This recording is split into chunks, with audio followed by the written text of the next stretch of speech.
Good evening. Welcome to the August 26, 2021 Kern County Planning Commission meeting. Clerk, will you please call the roll? Commissioner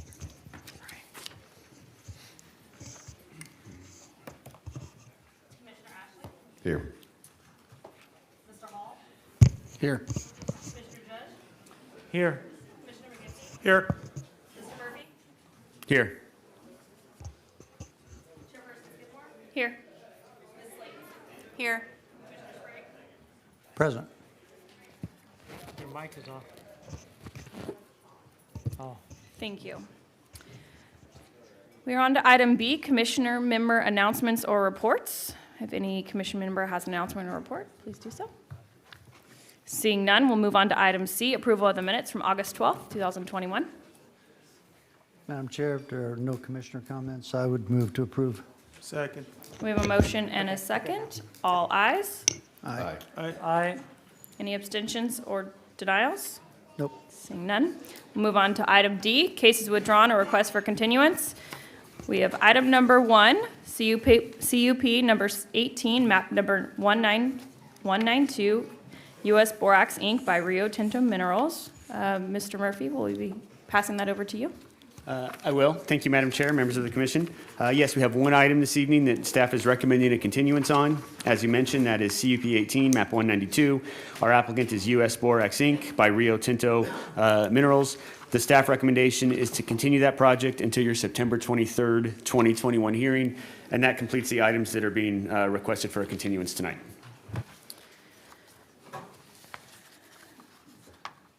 Thank you.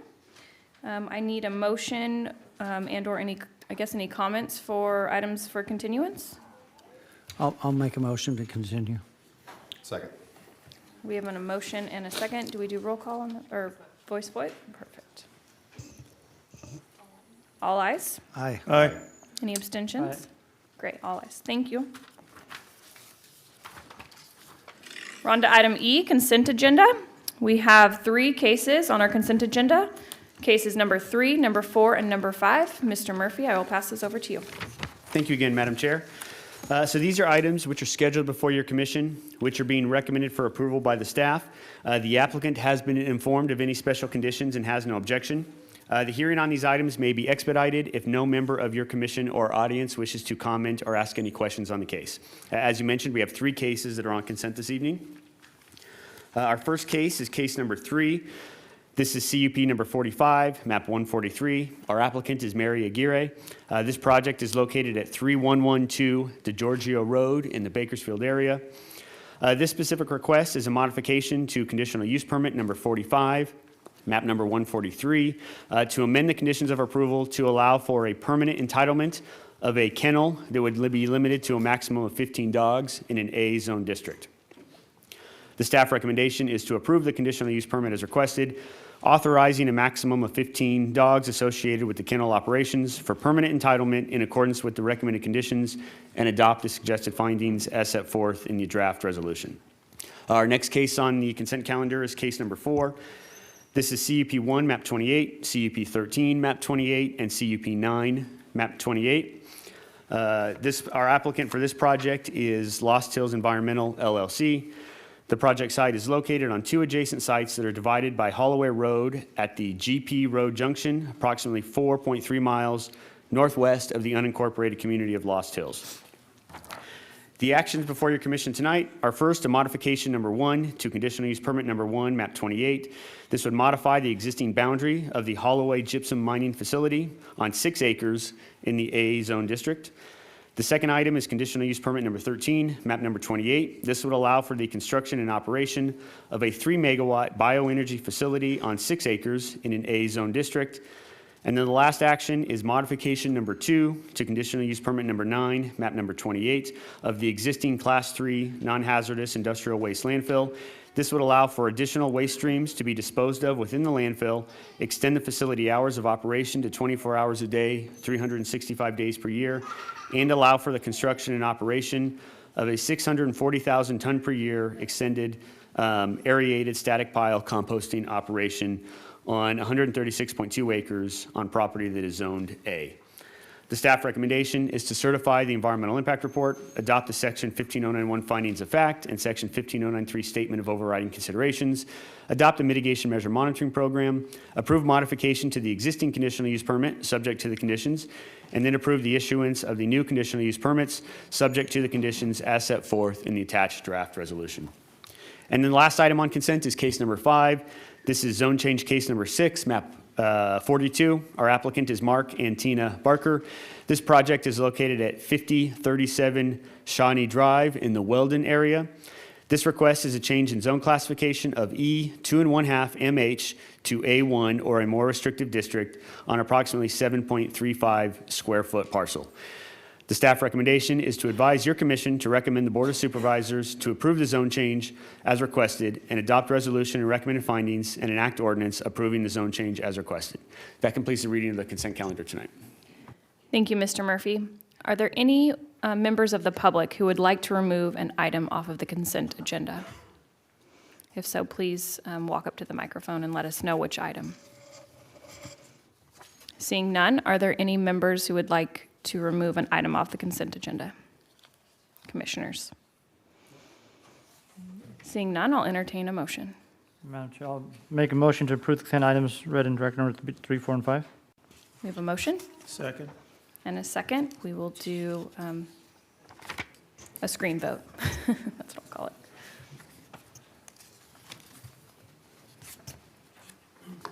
All ayes, motion carries.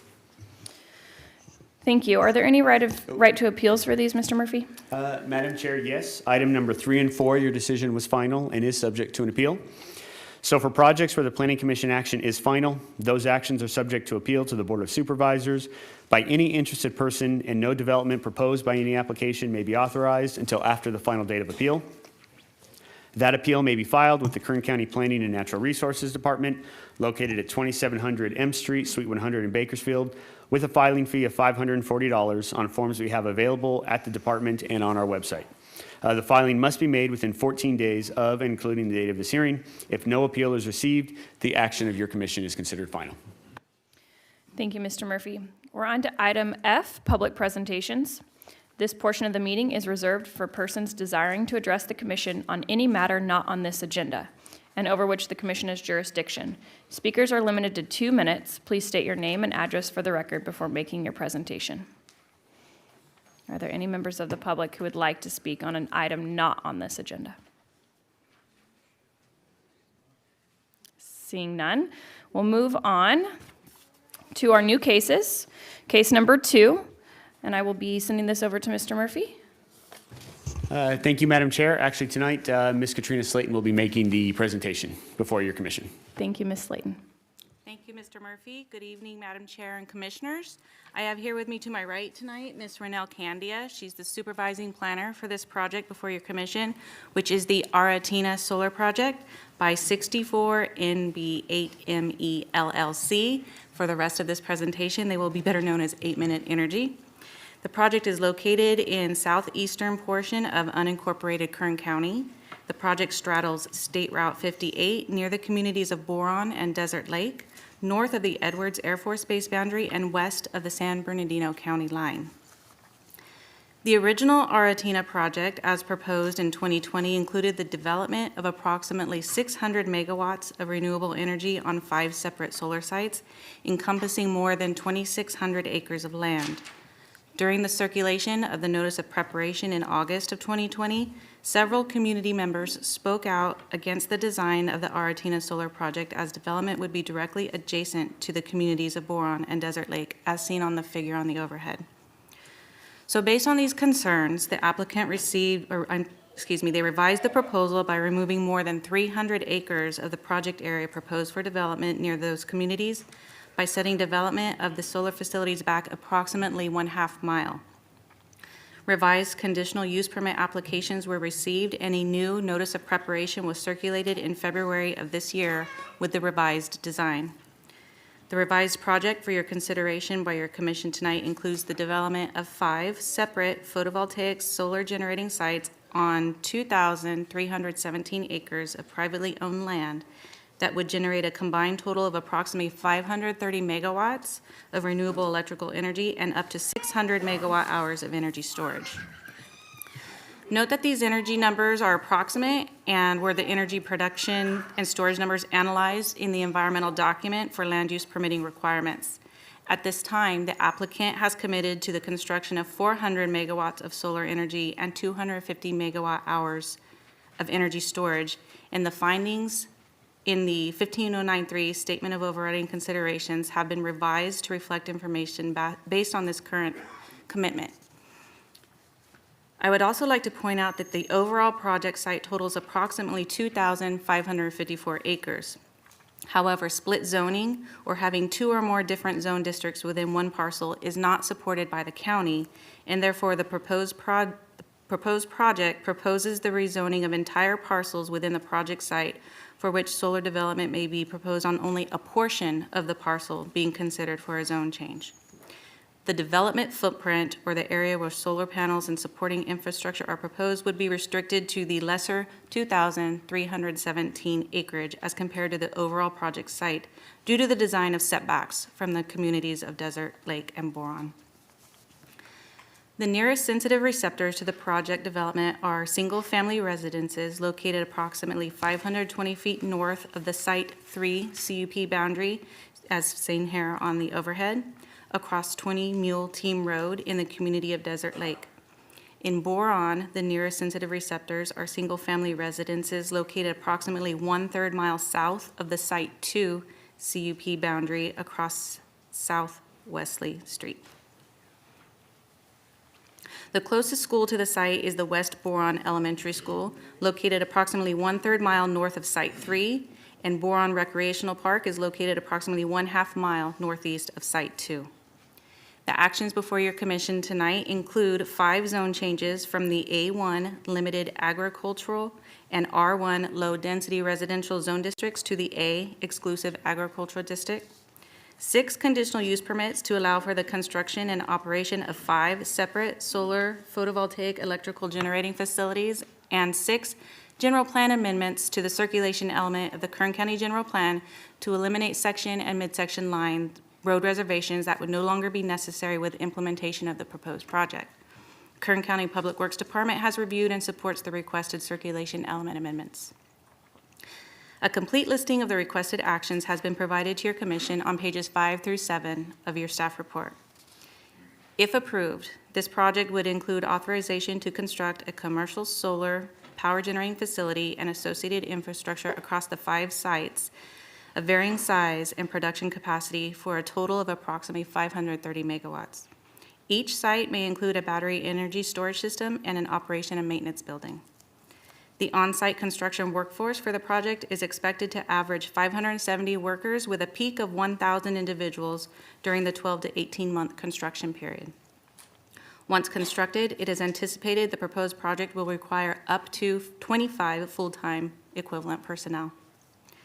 The project's construction water demand is not expected to exceed 410 acre-feet over the construction period and is not expected to exceed 60 acre-feet per year for operations, which includes panel washing, operations and maintenance facility, domestic water use, and fire protection. An environmental impact report was prepared for this project in accordance with the California Environmental Quality Act guidelines. The final EIR consists of 7 volumes which have been provided to your commission and posted on the Planning Department's website. Pages 12 through 19 of your staff report provide a summary of the environmental determinations included within that EIR. The final EIR contains 70 mitigation measures to reduce project and cumulative impacts. The proposed mitigation measure monitoring program listing all of the required mitigation measures has been included as Exhibit C of your staff report for your review.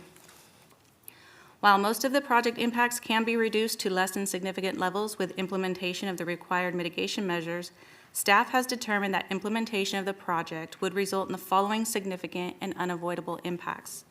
Those would be project and cumulative impacts to aesthetics, project and cumulative impacts to air quality associated with temporary construction activities, cumulative impacts to biological resources for loss of foraging and nesting habitat, cumulative impacts related to hazards and hazardous materials related to the installation and maintenance of associated infrastructure, and cumulative impacts to wildfire due to installation of solar panels and associated infrastructure in the project's rural location. The 70 proposed mitigation measures in the monitoring program were identified to reduce significant impacts to the extent feasible. I would like to highlight some of those mitigation measures for the resource areas determined to have significant impacts. Aesthetics mitigation measures have been incorporated to reduce the impacts of trash and debris on site by implementation of a maintenance, trash, abatement, and pest management program. Also, mitigation has been incorporated that would soften the visual impacts of the project by requiring natural vegetation remain undisturbed unless mowing is necessary for placement of project facilities, view screening material where the project borders residential uses, as well as an air quality mitigation measure that requires a 6-foot-tall solid barrier fence or wall be constructed at the solar facility boundaries nearest those communities of Desert Lake and Boron. Other aesthetic mitigation measures require all project facilities be treated with non-glossy finishes and neutral earth tone colors that will blend well with the natural landscape. Additional mitigation is required that reduce impacts from light, glare, and reflective equipment. Several air quality mitigation measures will be required, such as compliance with all the rules and regulations set forth by the Eastern Kern Air Pollution Control District, compliance measures during construction and operation to control fugitive dust, including a comprehensive grading plan that requires suppression of areas to be disturbed, as well as phased grading when possible to reduce fugitive dust, adherence to diesel emission reduction measures during construction, and a construction coordinator who will ensure proper noticing and respond to complaints during construction. Again, a mitigation measure has been included that requires a 6-foot-tall solid barrier fence or wall be constructed at the facility boundaries nearest to the near communities and maintained accordingly to prevent blowing dust caused by the project from impacting those communities.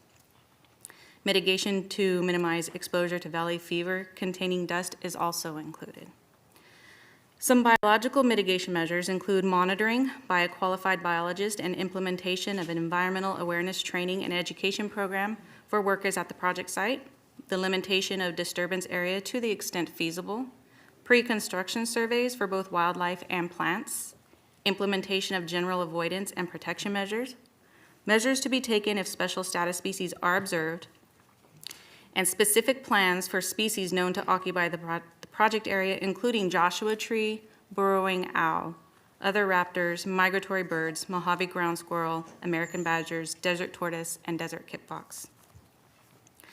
Staff did receive 49 written comment letters from individuals or agencies during the 45-day public review period, of which 24 of those comment letters were in support of the project.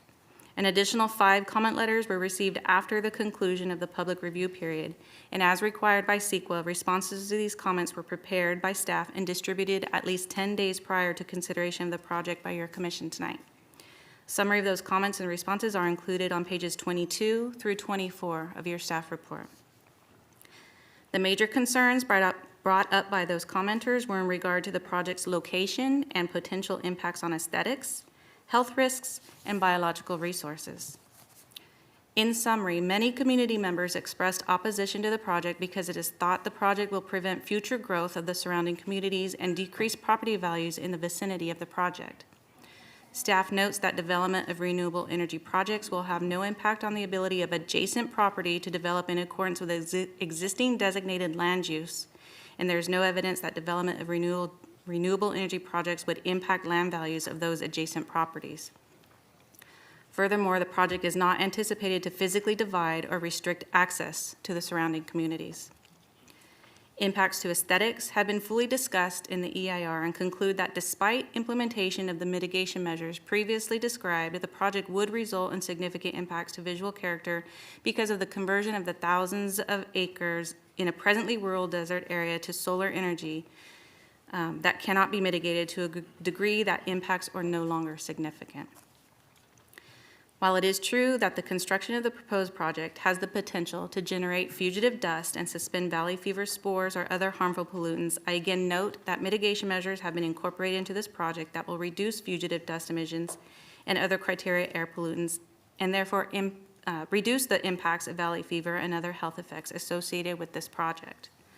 Specifically, mitigation measures 4.3-1 through 4.3-7 in the air quality section of the EIR require diesel emission reduction measures such as newer engines, limited equipment idling times, use of diesel particulate filters, and the use of electric power sources when feasible, implementation of a fugitive dust control plan to include comprehensive grading plan and requiring the suppression of the areas to be disturbed, as well as phased grading when possible to reduce dust emissions, and again, establishing a public complaint protocol for excessive dust generation.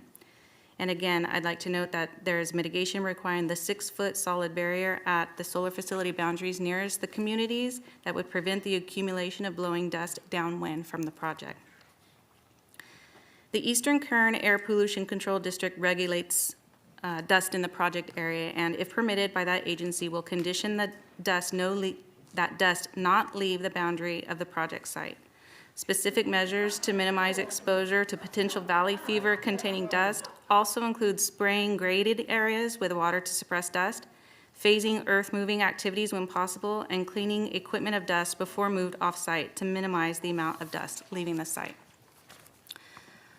Once operational, the project fugitive dust emissions would be limited to maintenance activities and a small number of employee vehicle trips that would fall well below the East Kern Air Pollution Control District's adopted thresholds. Regarding comments on the biological resources of the project site, the project by itself would not result in significant impact to any species identified as candidate, sensitive, or special status with implementation of the mitigation measures identified. The Defenders of Wildlife and California Native Plant Society, or CNPS, did disagree with the conclusion in the EIR that the project area is not within a Mojave ground squirrel movement corridor or linkage, and that the project area contains no wildlife nursery site. Staff acknowledges that the project site is located within an area identified and mapped per the California Essential Habitat Connectivity Project. Additionally, the map from the California Desert Connectivity Project shows a focal species union and a land facet union running north-south through the Aratina project site. However, the project site is not located within an area identified as mapped as natural landscape block or essential connectivity area, and staff notes that these areas are mapped directly through the borax mine north of Warren, which is a large obstruction to wildlife movement. While defenders and CNPS disagree with the analysis of Mojave ground squirrel movement corridor within the project area and provides differing evidence supporting their comments, this disagreement does not render an EIR inadequate as an informational document under CEQA. CEQA does allow for decision makers to choose between differing expert opinions on a subject matter. Therefore, all the information has been provided to you tonight to determine the adequacy of the analysis in the EIR. During the course of processing this request, staff notified all affected agencies, county departments, and property owners within 1,000 feet of the project boundary. An additional 12 comment letters were received as a result of this notice, and these have been attached to your staff report and are summarized along with staff's responses on pages 24 through 26. In short, 2 comments were from the Kern County Public Works Department, one from the floodplain management section regarding potential for an increase in stormwater runoff from the project site due to the increase in impervious surface, and the other from the Finance and Engineering Division stating support of the proposed circulation element amendments. Both letters requested conditions of approval be applied, which have been included in the draft resolutions attached to your report. 7 of the additional letters were in support of the project, and 3 of the letters were in opposition. Staff also did receive in these last couple of days 2 additional letters of support and 6 letters of opposition of the project after distribution of your original staff report. These letters have been provided to you as part of the addendum tonight. Staff appreciates the comments submitted and believes the concerns raised have been adequately addressed as required by CEQA, as well as through accommodations in project design made by the project applicant. The proposed project has been sufficiently mitigated for, and conditions of approval have been created to ensure compatibility with the surrounding area as well as with similar development in the area. Per SEQA, staff notes that an EIR need not achieve technical perfection or scientific certainty. Instead, it requires adequacy, completeness, and a good faith effort at full disclosure. We believe that this has been achieved. Staff has reviewed the project in its entirety and notes the following to support a recommendation for approval. It is the opinion of staff that the project is sited in a location favorable to the development of solar project as available access exists to the 2,317 acres of currently vacant land with limited water supply that would support other development. The project would provide an estimated one-time $1.2 to $1.3 million contribution to the general fund in mitigation fees, as well as an estimated one-time $2.9 million in sales tax revenue for the project equipment and components, as well as an estimated $2 million in annual property taxes for the life of the project.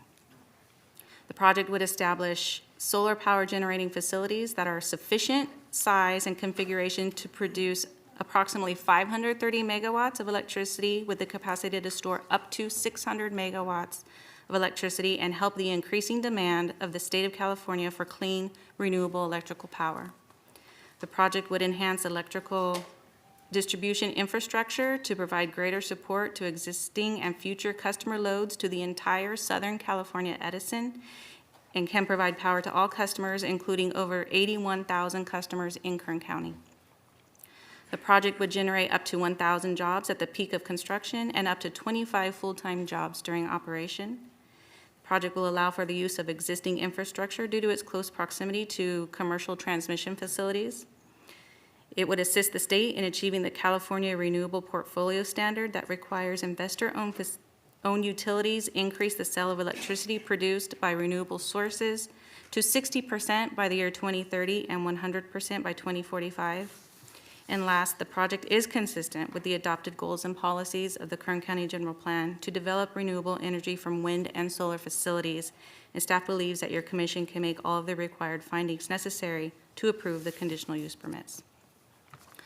So therefore, department recommendation for this project is to advise the Planning Commission to recommend the Board of Supervisors certify the environmental impact report, adopt the Section 15091 findings of fact and revised Section 15093 statement of overriding considerations, adopt the mitigation measure monitoring program, enact ordinances and adopt resolutions approving the zone changes as requested, approve conditional use permits in accordance with the recommended conditions of approval, approve amendments to the circulation element of the Kern County General Plan as requested, and adopt the suggested findings as set forth in the attached draft resolutions.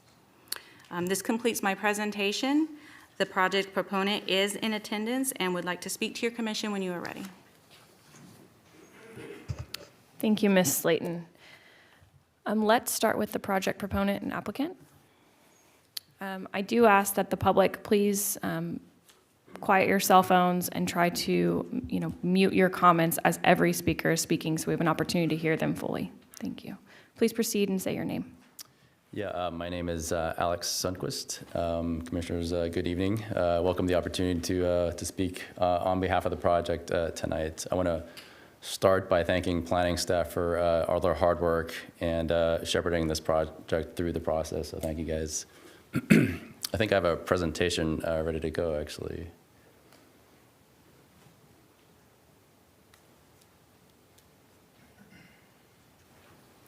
The presentation is loaded on the document computer.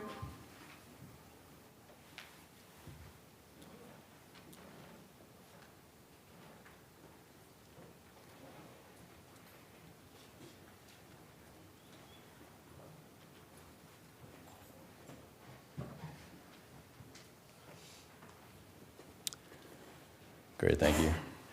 I'll try to keep this brief. Maybe next slide. Start with who we are as a developer. 8-Minute Solar Energy, we're a California-based company. We've been building projects like the one before you today for over 10 years, projects that involve solar and battery storage. During that time, we've managed to bring online about 2 gigawatts worth of projects in California, Texas, and the Southwest in general. We also have built a pipeline, which I believe is the largest in the U.S., of about 18 gigawatts of solar and 24 gigawatts of battery storage. To put that into perspective, that's enough to power about 20 million Americans.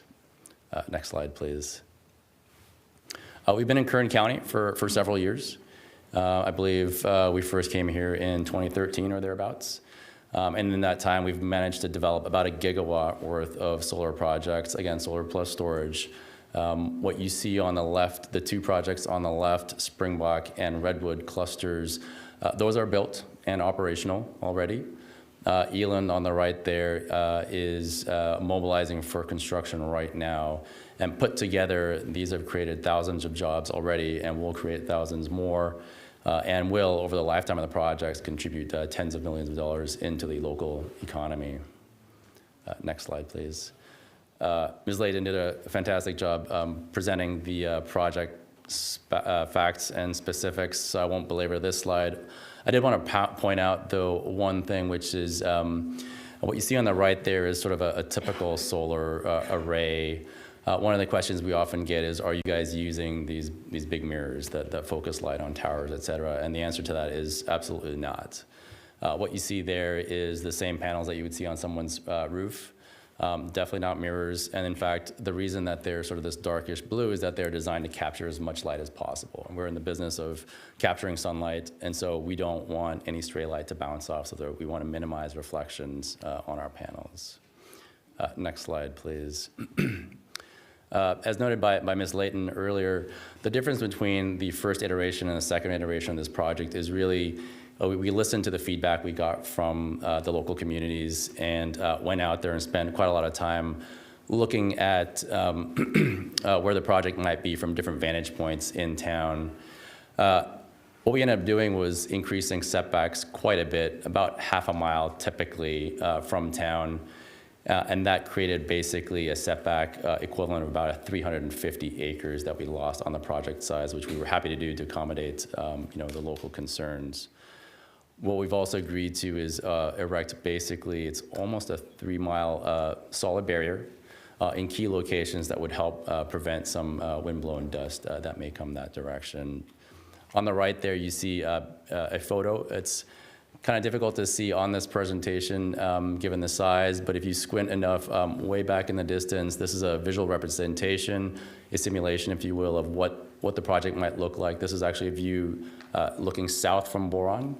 And if you look very far in the distance, you'll see a little kind of thin dark blue line, and those are, again, the panels that we saw on the previous slide. Next slide, please. Here, what you're looking at is an aerial of the Boron area. You see 20 Mule Team Road up at the top there. The light blue lines are the boundary of where the fence for the project could be if it's approved. The yellow dotted line represents where the project used to be before we implemented these setbacks. And as you can see, we essentially blew out the entire southern portion of Boron, making sure that preserved the view shed in that direction. The dotted red line on the left there is the solid barrier that I mentioned the other day, earlier today. What I wanted to point out here too is you see a bunch of arrows, and that's examples of distances from key points in town. We drove around all over town, took a ton of photos, and my colleague Sal, who is sitting behind me, would basically drive out as far as until I couldn't see him anymore. And then we added distance on top of that to make sure that this really was as invisible as possible, and that's how we came up with the half-mile distance. It wasn't happenstance; it was very, very much on purpose. In the bottom right, by the way, you'll see the county landfill. We made sure to start our development kind of in that corner, and then move left as much as possible, because you really can't see the project behind the landfill. Next slide, please. Similar thing here, yellow represents what used to be the project. It's a little bit closer to Desert Lake, as you'll see there south of 20 Mule Team Road. The reason for that is there's an existing railroad there that is raised at that point, and so because of that and the shrubs in front, it's really difficult to see the project from that direction. And again, we did the same exercise of taking a lot of photos and driving out to the point that you really couldn't see anything anymore. Next slide, please. So I wanted to highlight some of the key benefits that a project like this brings to the local economy. 3 categories, basically: employment, economics, and environment. As Ms. Layton mentioned, this could produce up to 1,000 construction jobs and up to 25 operations jobs in Kern County. We think that typically it would be more like 570 construction jobs, but all in, we estimate about $92 million over the life of the project, 35 years, in wages and benefits paid right here in Kern County. It also affords training and apprenticeship opportunities with the union. So, for example, IBEW Local 428 has an apprenticeship program, and so that affords opportunities for folks right here in Kern. On the local revenues side of things, as has already been pointed out, we estimate that this project will bring in about $3 million worth of sales taxes. These are one-time sales taxes for equipment that are used on site. In addition to about $73 million of property taxes over the life of the project. Again, these would go toward services here right in Kern County. I do want to stress that these are estimates, and we won't really know the final numbers until the property is assessed, et cetera. We will also kick in about $1.5 million on a cumulative impact charge on top of these sales tax revenues and property tax revenues. On the environment side of things, each year this project will offset about 860,000 metric tons of carbon dioxide. It's a little difficult to sort of visualize or conceptualize, and so that's essentially the equivalent of planting 14 million trees or removing 180,000 cars from the road. Even that's difficult to visualize, so I know that someone from our team at some point did the math, and you would need about 10 times the amount of land to plant that amount of trees on this site. So next slide, please. And finally, I wanted to highlight, this is by no means an exhaustive list, but I wanted to highlight some of the things that we've tried to do in the community to help be a good neighbor. And certainly we're always open to additional suggestions where we could partner up with local organizations and opportunities to really contribute as a good neighbor. Right at the top there, for instance, is Boron Alive. Last year, we helped sponsor their Thanksgiving dinner. Boron Senior Center, same thing. We helped sponsor their Thanksgiving and Christmas dinners. I can also say that we are very close. We've been working with the local school district and the district superintendent on a pretty exciting program for specifically the Boron High School that I was hoping to be able to announce tonight, but hopefully in short order here in the next week or two. It's an exciting program that provides training and opportunities for kids in the local community. And it's very, very specifically directed toward the Boron High School. So there's a lot more to come, and again, we're all ears in terms of how we can help out in the community. We're available here in case you have any other questions, but that includes my presentation tonight. Thank you. Thank you. I'm sure we'll invite you up later this evening. At this time, I would like to open for public comments. Can I get a show of hands of individuals in the audience who are interested in speaking on the issue this evening? Great. Due to quite a few hands, I would like to keep public comments to 2 minutes. I'll provide you a warning period if you still have additional comments and there's respectful dialogue, then I will allow you to continue.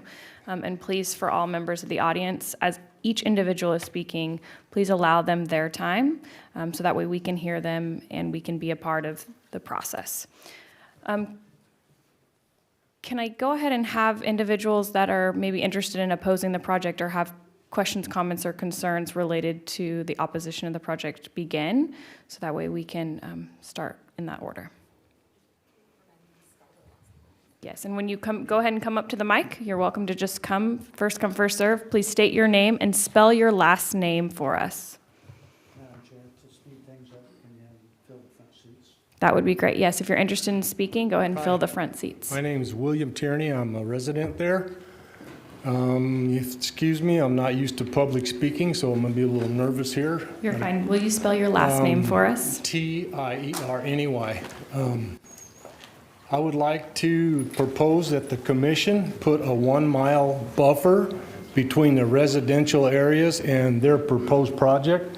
Everything that they propose is very good and it's needed in the community and in the state, but as far as the eyesore and everything, if you could put a 1 mile buffer on it, I think all of these things would be eliminated or very minimized. There's a lot of feelings that I don't know where you people live. I'm assuming some of you live in a gated community. But if they were to put these solar panels in your backyard or right up next door to you, that you would oppose it.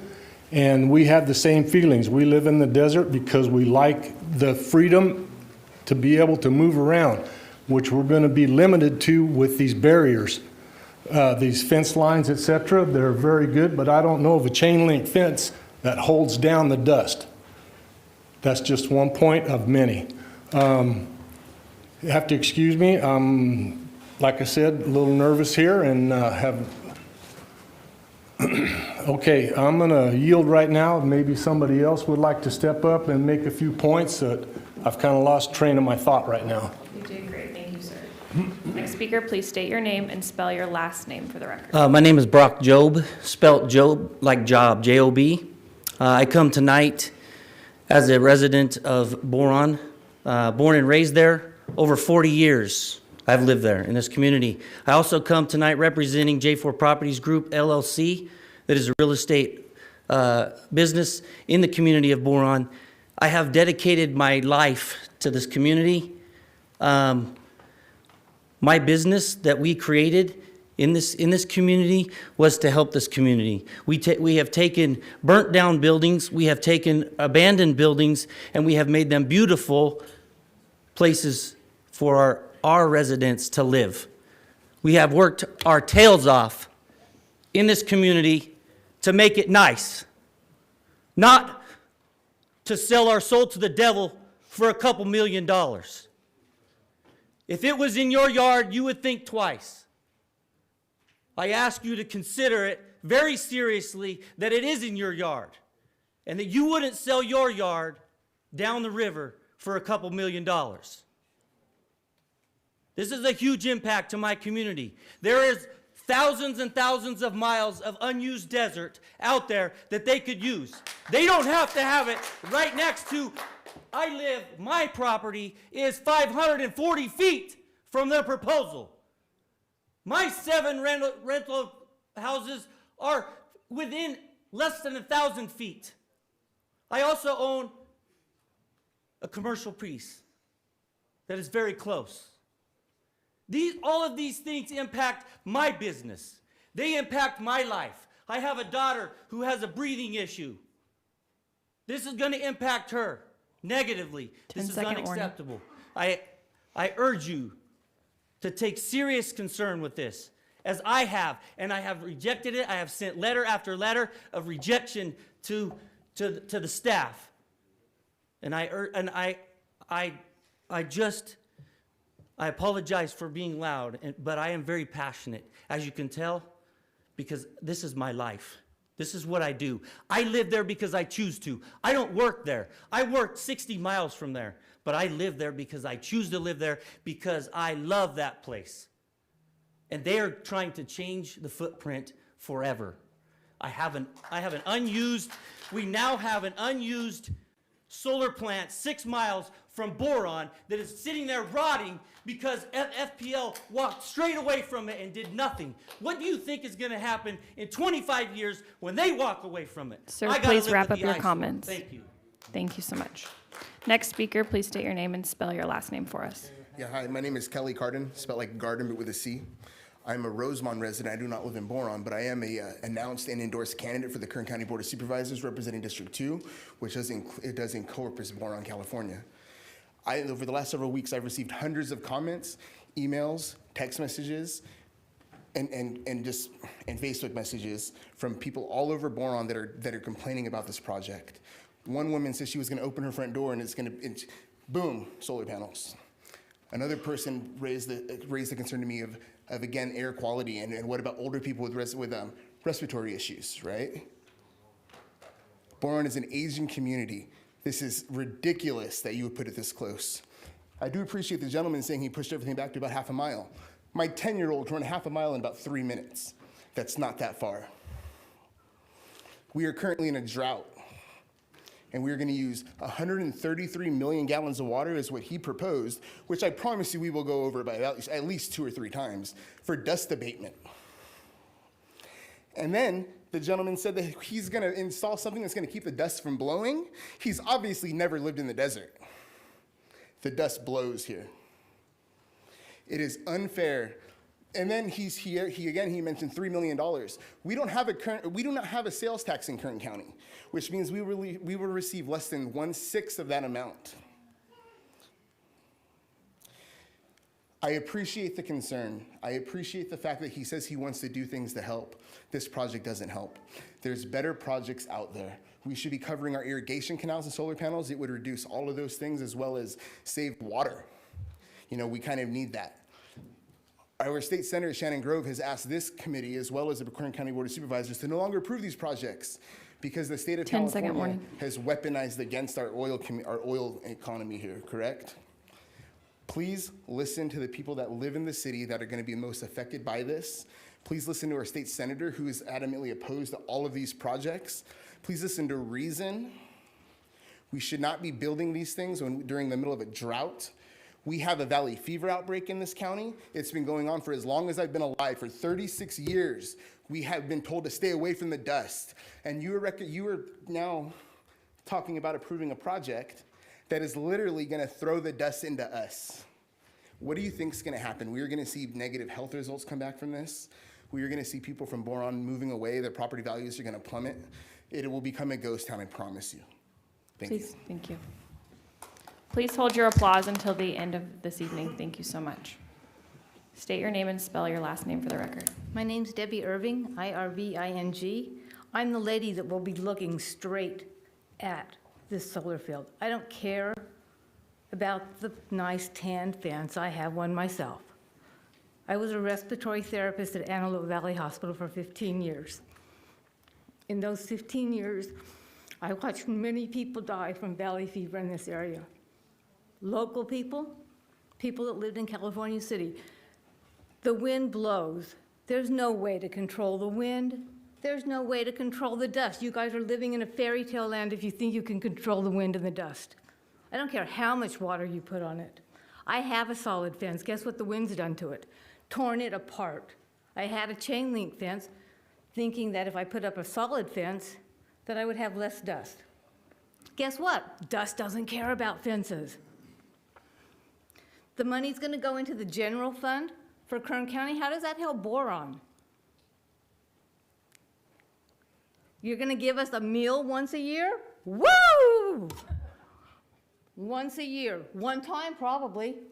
How many years did you sign up for feeding the Thanksgiving? How many years? One Ma'am, time? please direct your comments towards us. Okay, Thank you. sorry about that.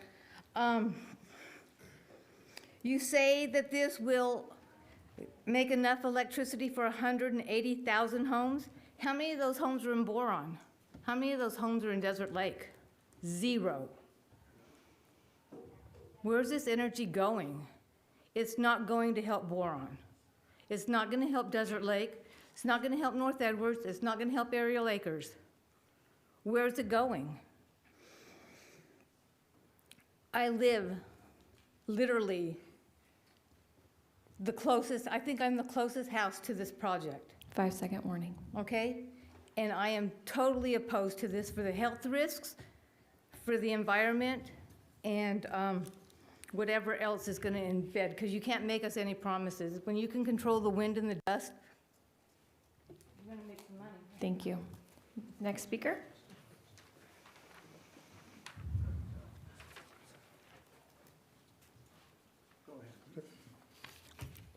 Hi, my name is Rob Ashpaw, A-S-H-P-A-U-G-H. I am not in favor of this project. We own 3 houses in Boron. I've lived there off and on for over 63 years. I have not seen anything that these gentlemen is offering us any good.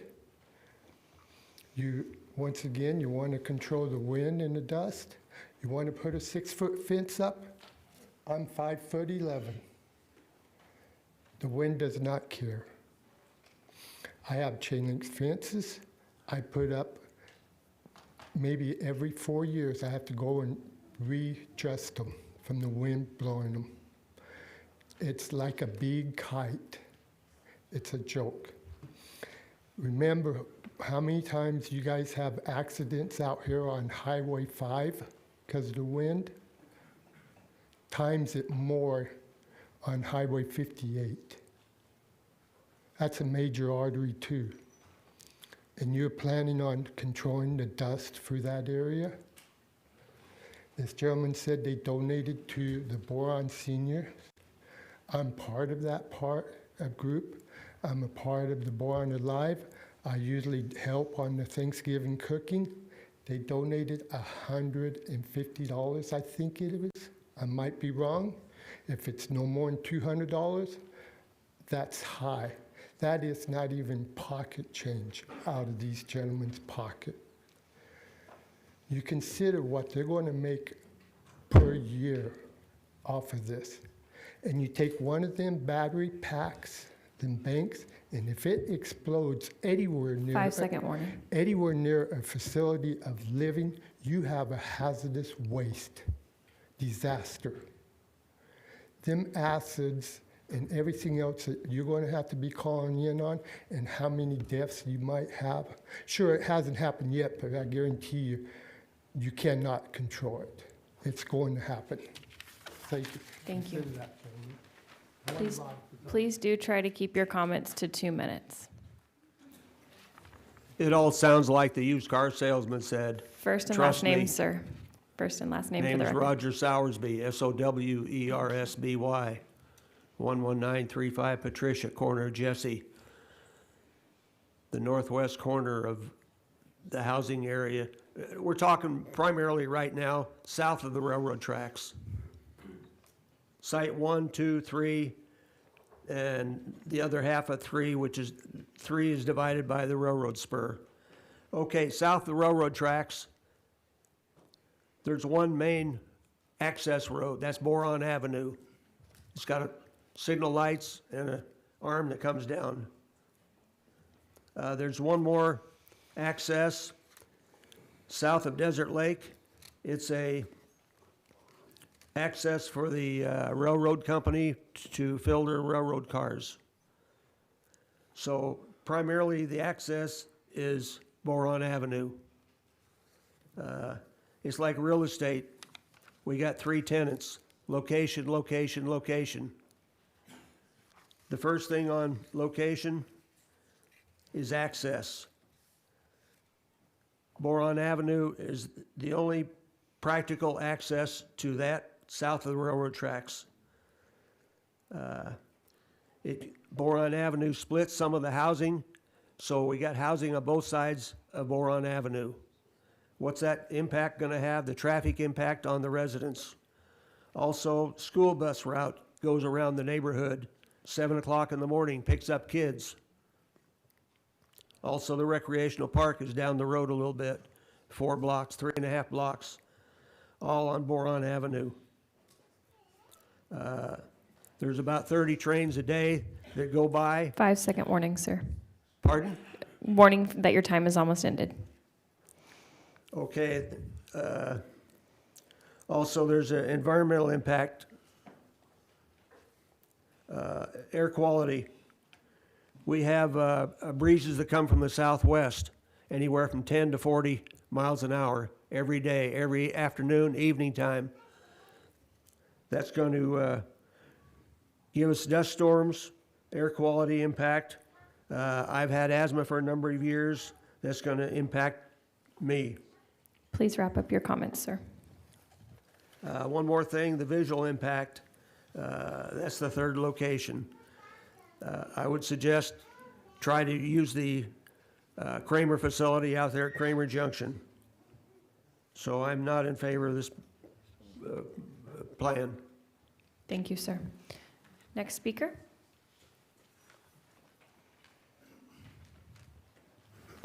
Hi, my name's Crystal Job, J-O-B with no E. I would just like to point out that I live in Desert Lake, which is that section where they didn't hardly move the boundary at all. So I will see solar panels every single day from the front of my home. You guys spent a few thousands of dollars last year putting in a walking path. Kern County gave us a grant. They put in this beautiful walking path to connect Desert Lake to Boron so that people had a way to get from Desert Lake to Boron every day. And many of us utilize that walking path every single day. And right across the street on the other side of that walking path, they want to install these solar panels, which is going to create more heat and more dust. And I don't know how many of you have actually ever been to Boron, California, but like the gentleman before me said, the wind blows every single day, nonstop. Every single day, like he said, from 10 miles an hour to 40-mile-an-hour winds. And a 6-foot wall, I don't care if it's solid, does the wind magically stop after 6 feet of height? Is it gonna not blow at 6 feet 1 inch? My daughter has a rare genetic disorder called primary ciliary dyskinesia. It's a very serious genetic disorder. She has to do vest therapy and a nebulizer every single day, twice a day, just so she can breathe normally. And you guys want to put these solar panels across from my home, which is gonna impact my daughter's health. And I ask you to put yourself in my shoes and say, would you be willing to put your own child in that position for some tax money? And I can tell you what, that tax money is not coming to Boron because our roads are crap. That tax money is not coming to Boron because we don't have a sheriff's substation open. What is coming to Boron? What's benefiting Boron from these solar panels? What? Is the electricity coming? Are the jobs coming? Because these are temporary jobs just to construct it. And why Boron? There are hundreds of miles of empty, open desert. Why do you want to put right next to my house? Right Please. next to my school? Please wrap up your comments. Where my kids go every single day. Where I walk on the walking path every single day. What is benefiting it? I have to ask myself, why do they want to put it right by our houses? I can't understand that. I've driven through the entire state of California. There's hundreds of miles of open area where it wouldn't impact anybody. Not one person. So I would urge you to vote no. We drove 90 miles to get here tonight. We care that much. Thank you, ma'am. Next speaker, please hold your applause. Good evening. My name is Roy Richards, R-I-C-H-A-R-D-S. So I'm a longtime resident of Boron. Family's been there since the early 60s. My concern points mainly are on air quality. As many people have mentioned, we do have some blowing dust, but we are fortunate to be surrounded by native desert, which is usually very stable in comparison to desert that's been stripped back. So I'm really concerned the fact that even after the mitigation measures that are brought up, they still determined that this remains a significant problem. So as many have mentioned, 6-foot fences will not do a whole lot of help for that, even if it's a solid fence. So our roadways, as the previous speaker mentioned, are pretty bad. So, and that's with, primarily our residents driving on them, which, we're driving smaller vehicles, whatnot. Concern, start sending a lot of construction crews through those roadways. It's going to cause a lot of damage. Some of the entranceways actually go through the community to get to them, particularly go through 4 blocks on the south side of the community to get to the main gate for Section 2. That's a residential area. How would you like to have that construction going by your house, by the park, by the school buses? So also on the location, I know the determination was that, the location, there was no better option for this location. I maintain that, that's based on the fact that we have existing substations, existing infrastructure in Kern County that we're counting on tying into, which will, I'm sure, greatly reduce the cost for them, greatly reduce the cost for their customers. But what does it do for Kern County? It uses up our existing infrastructure instead of, having them put that in. Other concerns. Warning.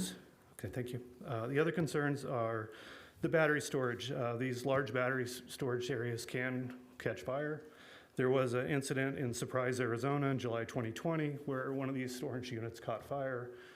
There wasn't a good mitigation plan with the county and the fire department, and there was an explosion and several responders were injured. So that's also paramount on my mind. But basically, I do oppose this. Thank you for the opportunity to speak. Thank you. Next speaker.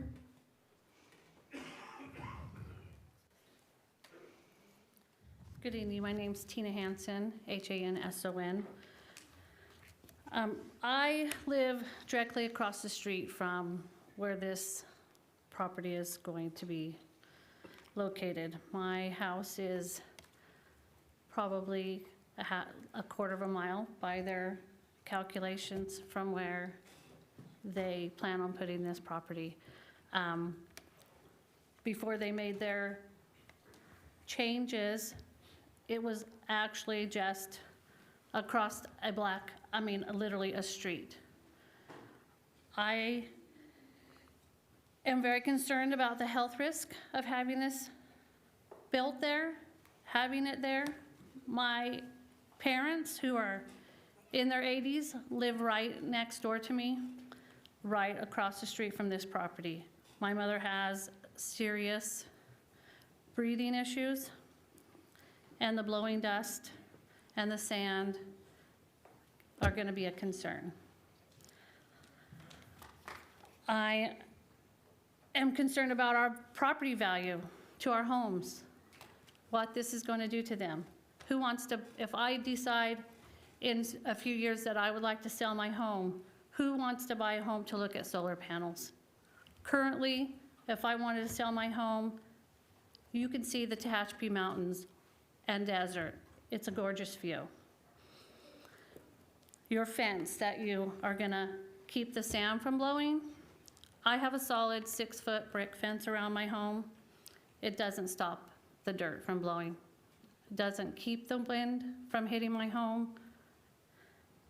And the money, I cannot believe that you guys would think that a couple $1 million is worth putting our community at risk.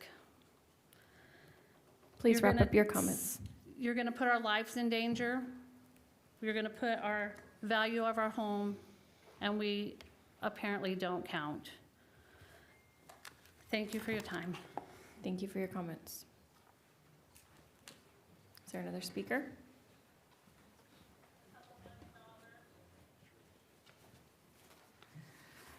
Hi, my name is Lynn Black. I live in Boron. My Black is B-L-A-C-K. Address is 27269 Anderson Street. I do not live near the project, but I do oppose the project. The average sunshine in California, Kern County, is 247 days, so this is a perfect place to provide the solar. The projects that they're projecting are 36 projects spanning over 36,000 miles of Kern County. They plan on building the 530 megawatts of renewable energy and 600 megawatts of energy storage on 2,554 acres in Boron. They're developing it under unaltered desert lands, disturbing natural habitats and many native species of flora and fauna and wildlife surrounding the communities to the south and to the west. The proposal of their building is one of the largest ones in our area in unincorporated Kern County. The solar effects, I don't know if you've ever heard of solar effects, and if you cover over 20% of an area in solar farms, you're going to raise the local temperatures about 1.5 degrees Celsius. Boron happens to be 13.8 square miles. That equates out to 8,844 acres. 20% of that is 1,768 acres. They're going to use 2,554 acres of our land. That equates out to 28% or 29% of solar. That's going to cover 3.9 miles. I'm giving you a time warning. The temperature is going to increase. Instead of being an average 100, 102 degrees, it's going to go up to 107 and 109 on a typical hot day. There's also 2 local facilities that are slated to be closed or decommissioned. One of them is Kramer's Junction, the other one is Harper Lake. I suggest or recommend that they actually use or think about using somewhere away from the community and further out in the desert. They already have the infrastructure, they already have the things. The other thing is the Kern County tax concerns. California renewable energy goals cannot be achieved without this Kern County projects. Also, there's a state incentive called Active Solar Energy System Exclusion. Please wrap up your comments. They expect to extend that to 2024. The county is unable to get any tax for any solar projects. This is costing them $50 billion invested in Kern County since 2009. It's costing $20 million per year, and they don't expect that they'll be able to get any Kern County taxes because of the sales tax thing. Thank you very much. Thank you, Ms. Black.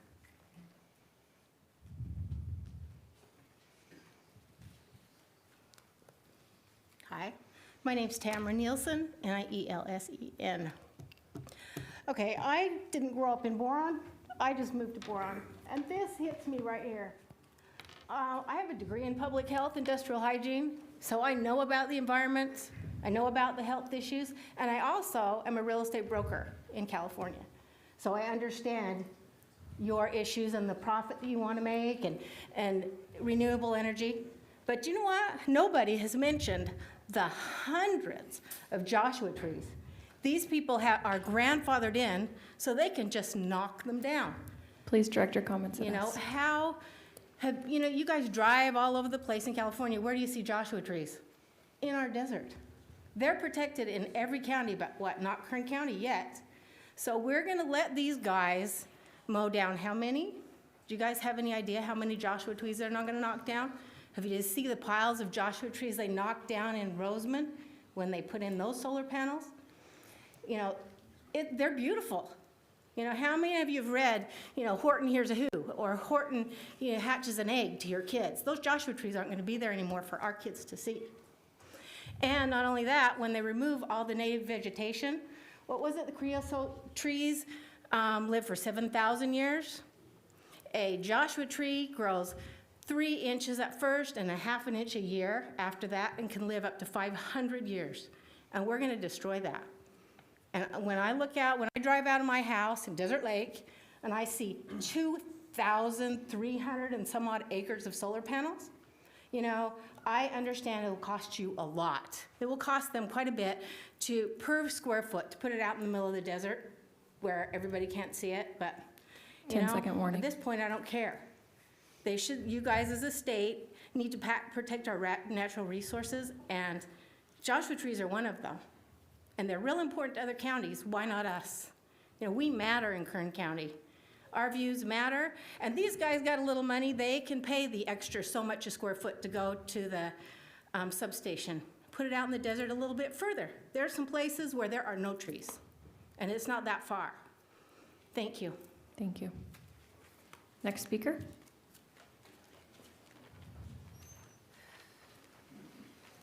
If you plan on speaking on this side, please move to the front row. Thank you. My name is Millie Ashpaw, and I own 3 houses in the Boron and Desert Lake areas, 2 of which are in Desert Lake. I am not in favor of the Aratina solar project in any way, shape, or form.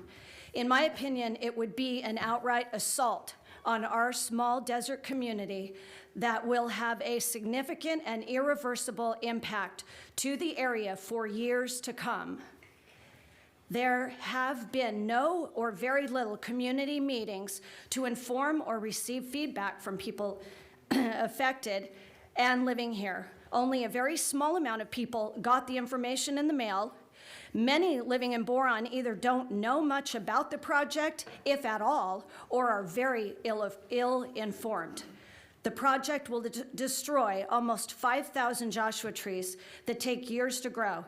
The Joshua is currently a candidate to be added to the endangered list in California, therefore are currently protected until a decision is made in the fall. I'm told 15 shovel-ready solar projects have been given emergency authorization to kill Joshua trees during this period in spite of their protected status. Why is the Aratina project even on this list when it is still, my understanding, in the planning stages with lots of opposition and hasn't even been approved yet? Once our undisturbed land is disturbed, there is no going back. The Rio Tinto mining operation located in Boron contributes substantially to the Kern County's tax base. I have since learned they also export enough power for approximately 10,000 homes. Shouldn't that be enough of a contribution to the grid from our little town?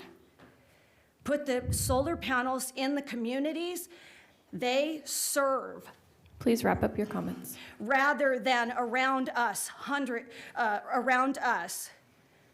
hundreds of miles away. Why should we suffer to be a resource for wealthy areas in Monterey Bay and Silicon Valley so they would benefit from cheaper electricity? Boron should not be sacrificed for profit, but some things are even more important than money. Please vote no on the Aratina solar project. Thank you. Oh, and I hand-carried it has 392 signatures, which were only gathered from a Facebook online petition that somebody in our town set up. She couldn't come tonight because she was sick. And I want to give it to whoever will take it. The clerk will grab it. 392 signatures. Thank you. Clerk will grab it for you. Okay. Thank you. Please hold your applause. Next speaker. Hello, my name is Nancy Smith, SMITH, and like everybody else here, I am definitely opposed to this project, and I will do everything in my power to make sure that hopefully it never goes in. They had a slide up showing earlier that it's going to be a half mile back. Well, my property, I can throw a rock to it. Along with Debbie Irving, we're right next to it. I'm at the very end of the desert lake. And like everybody else, I'm concerned about my property value. I'm concerned about the excess heat. I have a 62-unit apartment complex that I pay all utilities on, and I'm wondering what's that going to cost with the excess of heat coming up. I'm going to have to pay more in utilities like that. I just don't want to see it go in. I don't want to see our beautiful desert get destroyed. I'm concerned about the Joshua trees. I've heard from the other Cal City that most of their trees have died when they got transported and replanted, so I'm concerned about that. But mostly, I'm concerned about you're going to take away our beautiful community, what we enjoy and live and thrive and play in, and what are they going to do for us other than if this does go through, which God, I hope it doesn't, what are they going to give to us other than the turkey dinner? What can they offer us? I guess that's what I'm asking. And where do I need to go to sign up to make sure we evaluate the conditional use permits and look after the IPAs? So I want to know, I guess, where I start the planning commission and go there and fight all that I can. And I will go door to door in the community of Boron to get every single community person to agree with us. You said there was 24 letters, and I want to know who those 24 letters are, because I can't believe 24 people in our community decided to agree with this project. So, Thank you, Ms. Smith. thank you for your time. I don't see any other speakers in the front row. So I would like to open this up to those in support of the project. If you're interested in speaking on behalf of the project, please come to the front row. Again, remember that those on the other side were respectful during your comments, so please also respect theirs. 2 minutes. The clock is right above me.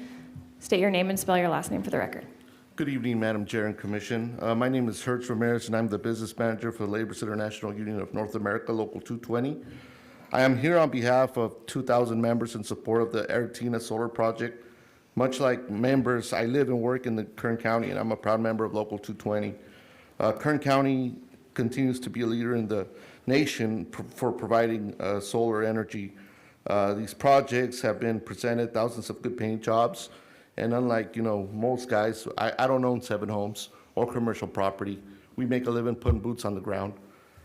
So for this reason and more, we urge the commission to support Abatement Energy and Aratina Solar Project, and pass that on to the Board of Supervisors for approval. Thank you. Thank you. Next speaker. Good evening, Commissioners. My name is Brian Holt, H-O-L-T. I'm Business Manager, Financial Secretary of the International Brotherhood of Electrical Workers, Local 428. And on behalf of the nearly 1,000 Kern County residents and their families that we represent, we stand in strong support of this project. So my father was an electrician, and so he had a 45-year career. I was raised basically on temporary jobs. I heard that mentioned earlier. I'm 25 years into a career of temporary jobs. And I just want to speak also on Abatement Energy. They've been here for 10 years, and I can personally attest to the relationship that they've had with us and the community since then. You know, we work with a lot of different developers, and they are definitely top-notch on their insistence and concern with local hire. And it's been a little while since I've been in front of the commission on reporting on that. So before I came, I ran a few numbers and wanted to report, because I know you guys sit up here and approve the projects, and then that's the last you hear of it. And so some of the benefits of the projects that you've already approved in Kern County. So as of today, just the electricians alone, we have 554 workers out in Eastern Kern working. 71% of them are actual Kern County residents. And then when you add in Antelope Valley, so Lancaster, Palmdale area, it goes up to 84%. So almost 9 out of 10 workers out there are from the area. Just this week, we did a recruitment event for our entry-level position at the Elks Lodge in Mojave. We have a project going on in Mojave.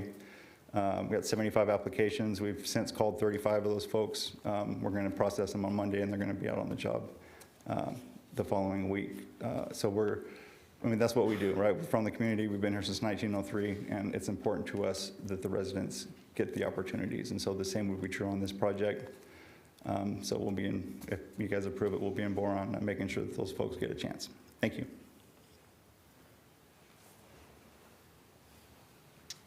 Good evening. My name is Cody Brooks, B-R-O-O-K-S. I'm the Executive Director of the Kern County NECA chapter. I represent all signatory electrical contractors. I also am the Chairman of the Kern County Electrical Apprenticeship Program, and I work very closely with Brian Holt at IBW Local 428. And like he said, this is very instrumental to all their workers and my signatory contractors. Like he said, it'll employ over around 200 electricians, including unindentured apprentices and apprentices for this job, and it will help them tremendously in Kern County. And so I am strongly in support of this project. Appreciate your time.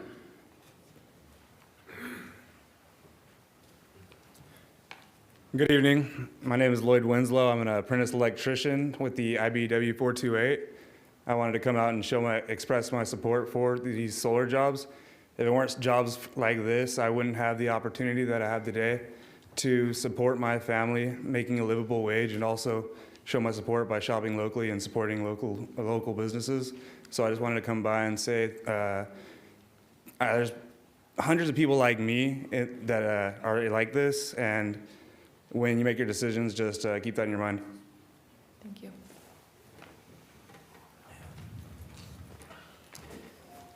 Good evening, Commission. I'm Johnny Kanji, business agent with the Ironworkers Local 433. I am also on I am a planning commissioner within my own city of Buena Park, and also sit on the oversight committee for the Centralia School District. Within the last 5 years, between Eastern Kern County, Northern Los Angeles, Lancaster, Palmdale area, with you guys approving these projects, the Ironworkers were able to bring in 500 of your residents. So we have built up partnerships with the Antelope Valley Youth Build, with the Antelope Valley College, with Cerro Coso College and Ridgecrest, with Tehachapi High School.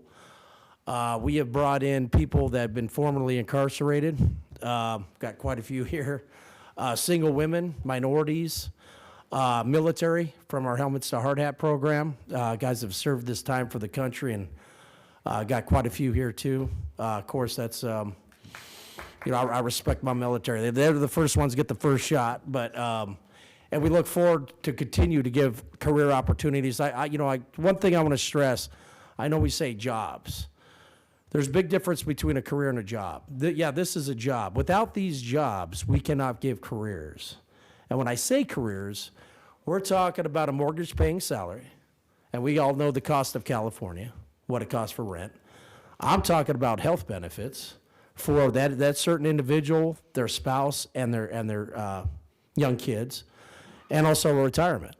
I think we all know here what's the biggest problem in this country. Retirement and health benefits, right? This is what we provide as a solution to a problem. And you guys are going to hear a few stories from my guys. God has blessed me to put me in a position to help individuals out, give those careers, and we couldn't do it without you guys. Without, and I could tell you the city I grew up in, my grandfather lived there, my father did, I did. Please wrap up your comments. Guys, things are growing. California is growing. Do you want a Walmart, or would you rather have solar panels that are quiet next to you? Me, I would choose solar panels. I've seen Dairyland go into, I got a Walmart next to me. We're talking within a 60-year change, guys. It's going to happen. So we do have to go with the times a little bit. But again, do take a recommendation. I hope you guys hear some of my stories, the lives that you, myself, and others have changed. It's been a blessing, and I ask that you support this project. Sir, Thank you very much. Will you spell your name real quick for the record? Sure. Your last name. Kanji, C-A-N-G-E-Y. Thank you. Thank you. Next speaker.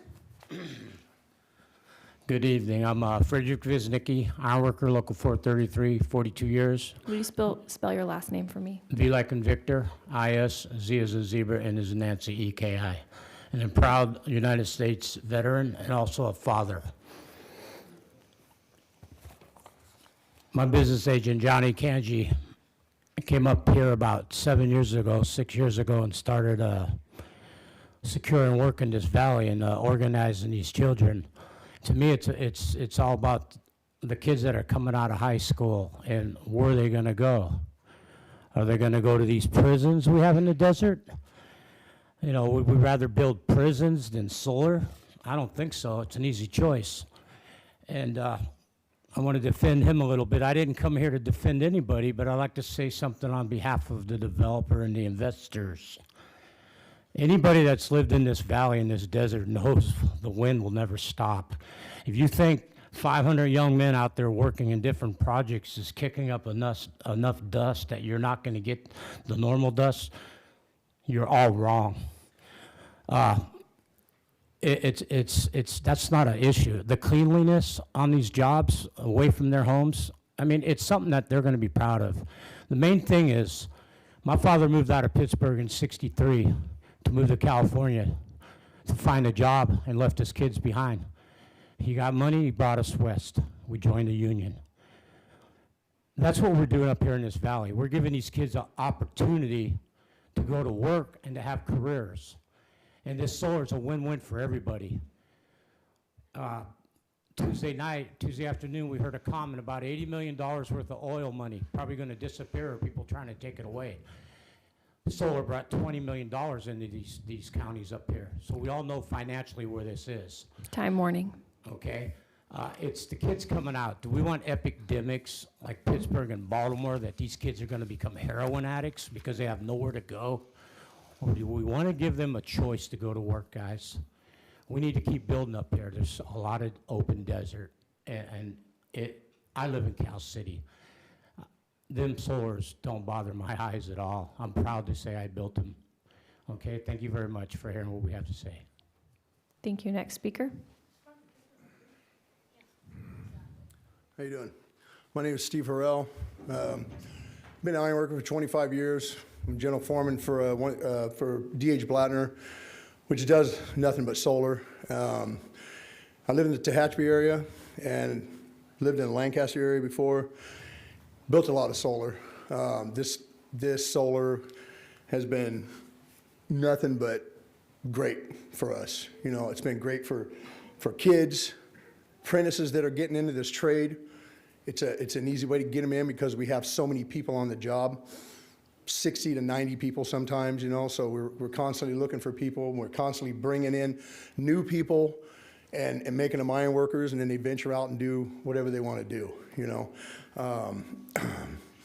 You know, on these jobs, all the companies I've worked for that have done solar are very, very, very conscious about dust control.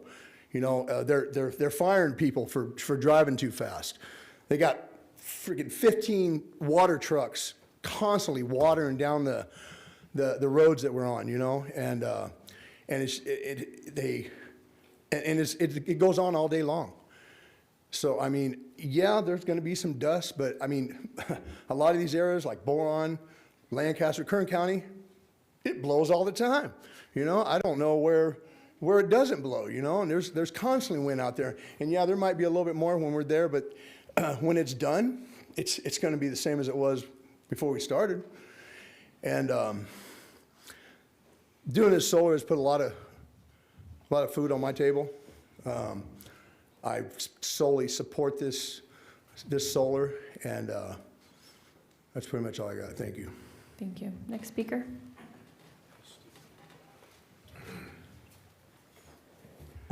Good evening, Planning Commission. My name is Louis Lopez. I'm a business agent for Ironworkers Local 433. I come here tonight to support this project.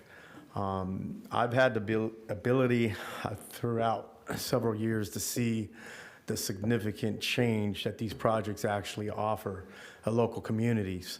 I also sit on a workforce development board. Over the last year, I've seen, to my surprise, how many young adults are still in the foster care system. And in partnership with those organizations, finding out that a lot of these need that foundation to step out on of a good life-changing career. These jobs are not temporary jobs.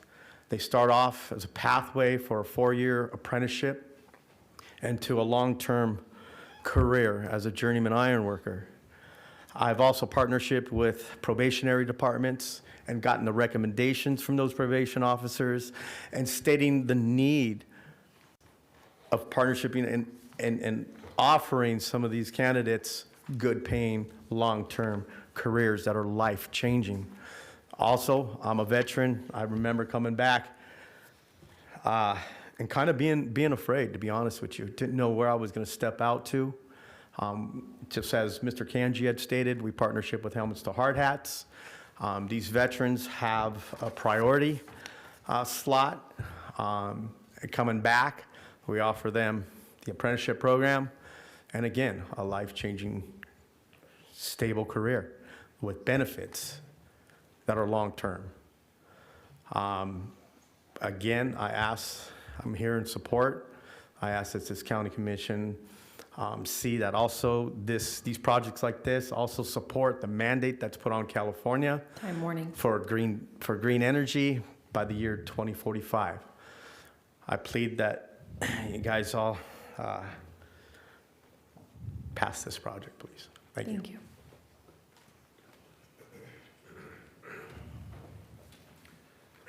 My name is Cameron Doherty. Doherty is D-O-H-E-R-T-Y.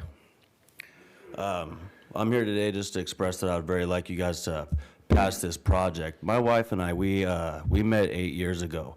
I adopted a child with severe brain injuries, and we always struggled to take care of him, to take care of his medical bills until I joined the union. It was just until recently to where I started working in Roseman, where I was able to buy a house finally because of the wages that I'm being paid, that my wife, she doesn't have to work anymore. My stepson, he's on my health insurance. My wife, we were finally able to afford LASIK. Every morning when I drive to work, the coffee that I buy, it is being bought from my neighbor. They work at these restaurants. They work at Starbucks. When I come home and I spend money at the grocery store, this money, it's all going into my community. With these jobs being in Kern County, so close to where I live, I don't have to go anywhere else in order to spend my money. So if you guys could really just consider passing this project, it's going to make the way of life in Kern County much better for everybody else, just like it has me. Thank you.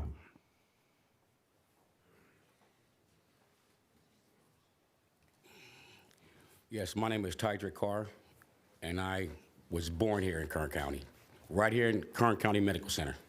and I'm a iron worker local 433. This solar plant just don't bring just a solar plant. It brings jobs. You can see how many of my iron worker brothers, raise your guys' hands. That's how much it's gonna feed families. And I understand that it brings like, okay, a site sore, but it don't do that. But when the Joshua tree is dying, how many guys run there with guys that are trying to run out with water to water it? Not one. As far as wind, I grew up here. We're not gonna stop the wind, period. Because we dig up something or put something, it's not gonna stop the wind. But I know what it do. One thing it has done for me, it created not a job, but a career. As a native to Kern County, I support this because it not for just now, but for the future. It's time to move on. We got to get used to change. No one gets used to change. And to me, it seems like the residents here is more worried about that they're not going to get none of the profits of it. That has nothing to do with the project. We have to move forward as a county, as a nation. We have to do that.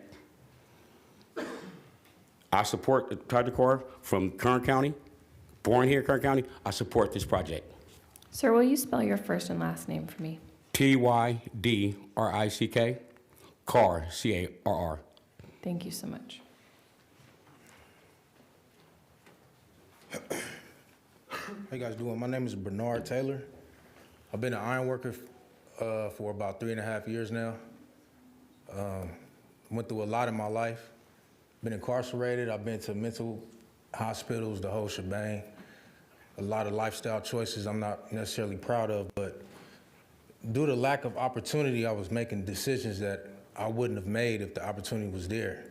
So when the opportunity to become an iron worker presented itself, I hopped on that and I didn't look back. I now have a family. I'm, an upstanding member of society.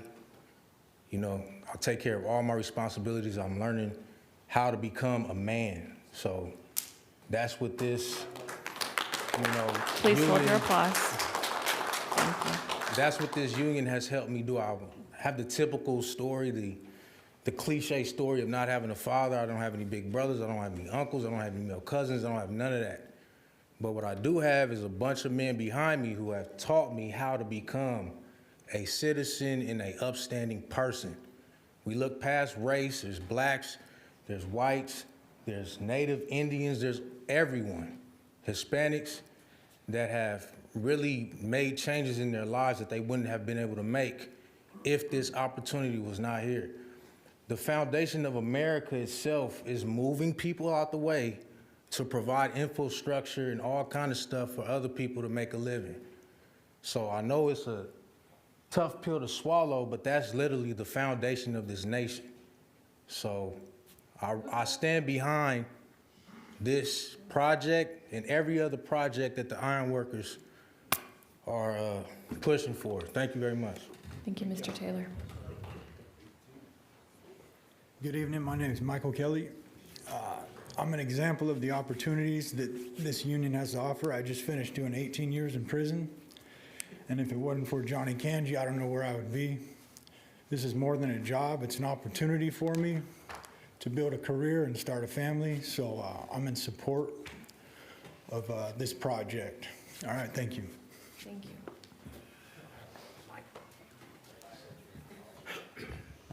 Hi, my name is Courtney Garcia, Garcia.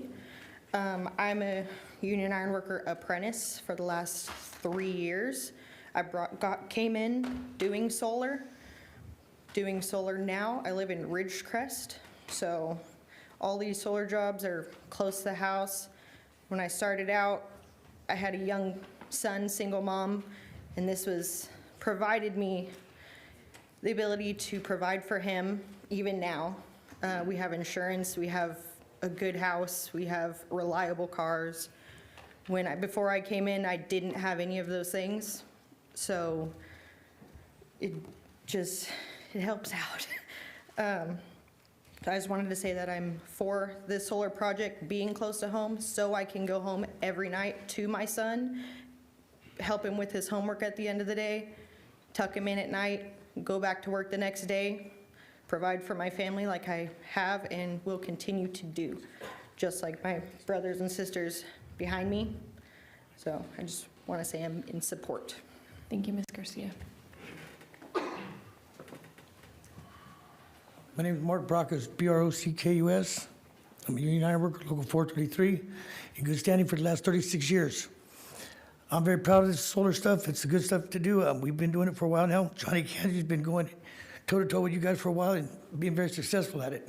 It's a good thing for all my brothers and sisters you see behind me. In my 36-year career, I've worked a lot of places. Boron.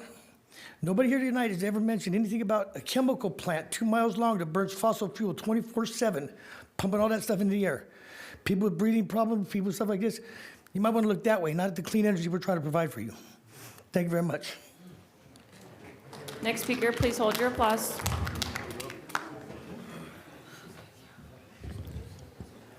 Good evening. My name is Julio Arzamendi, A-R-Z-A-M-E-N-D-I. I'm a member of Local 433 Union Iron Workers, and I'm in full support of this project. Just to touch up on what pretty much we're all saying here, that the dust in the wind is not going to go anywhere. Whether this project gets approved or not, it's going to be there. So I believe it's irrelevant to make those points to oppose this project. So with that being said, I'm grateful to have the opportunity to have joined this union due to the solar projects that have been going up for years. I've met individuals who have joined who are very smart and hard workers, and I'm just proud to have had the opportunity to meet them due to this union. Not only it's about the iron workers, but the electricians, the operators. If you don't want to be an iron worker, you have a foot to get in to other unions if it's not your cup of tea. So I'm in full support of this project, and thank you very much. Thank you. Next speaker.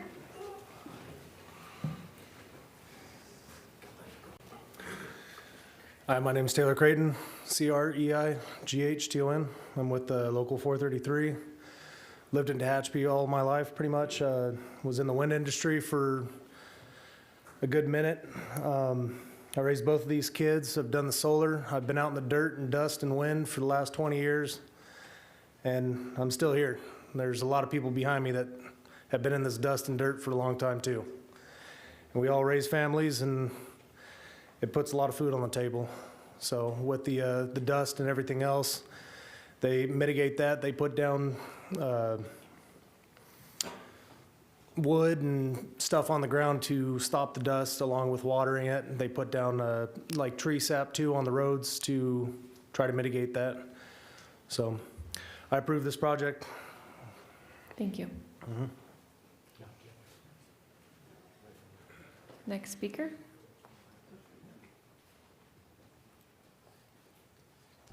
Hi, my name is Christian Paredes, P-A-R-E-D-E-S. I wasn't really planning on speaking today. I wanted to kind of give a little of my backstory. Our position was talking about being family and stuff like that. When I first joined the trade, I had to actually commute to work. I was driving anywhere between 60 to 90 miles a day, one way, just to go to work. I would get up at 2 in the morning, leave at 3. I wouldn't be back home till 9 p.m. With the jobs that are being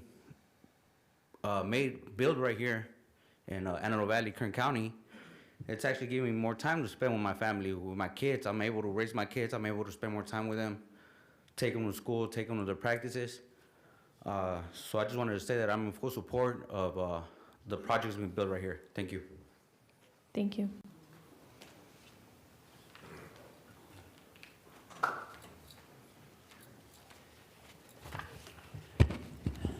Good evening. Chairwoman Skidmore, members of the Planning Commission. My name is John Spalding, S-P-A-U-L-D-I-N-G,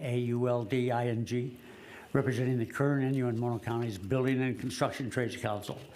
whose affiliates represent over 10,000 men and women and nearly 1,200 indentured apprentices, which means they are registered by the state of California and certified apprenticeship programs.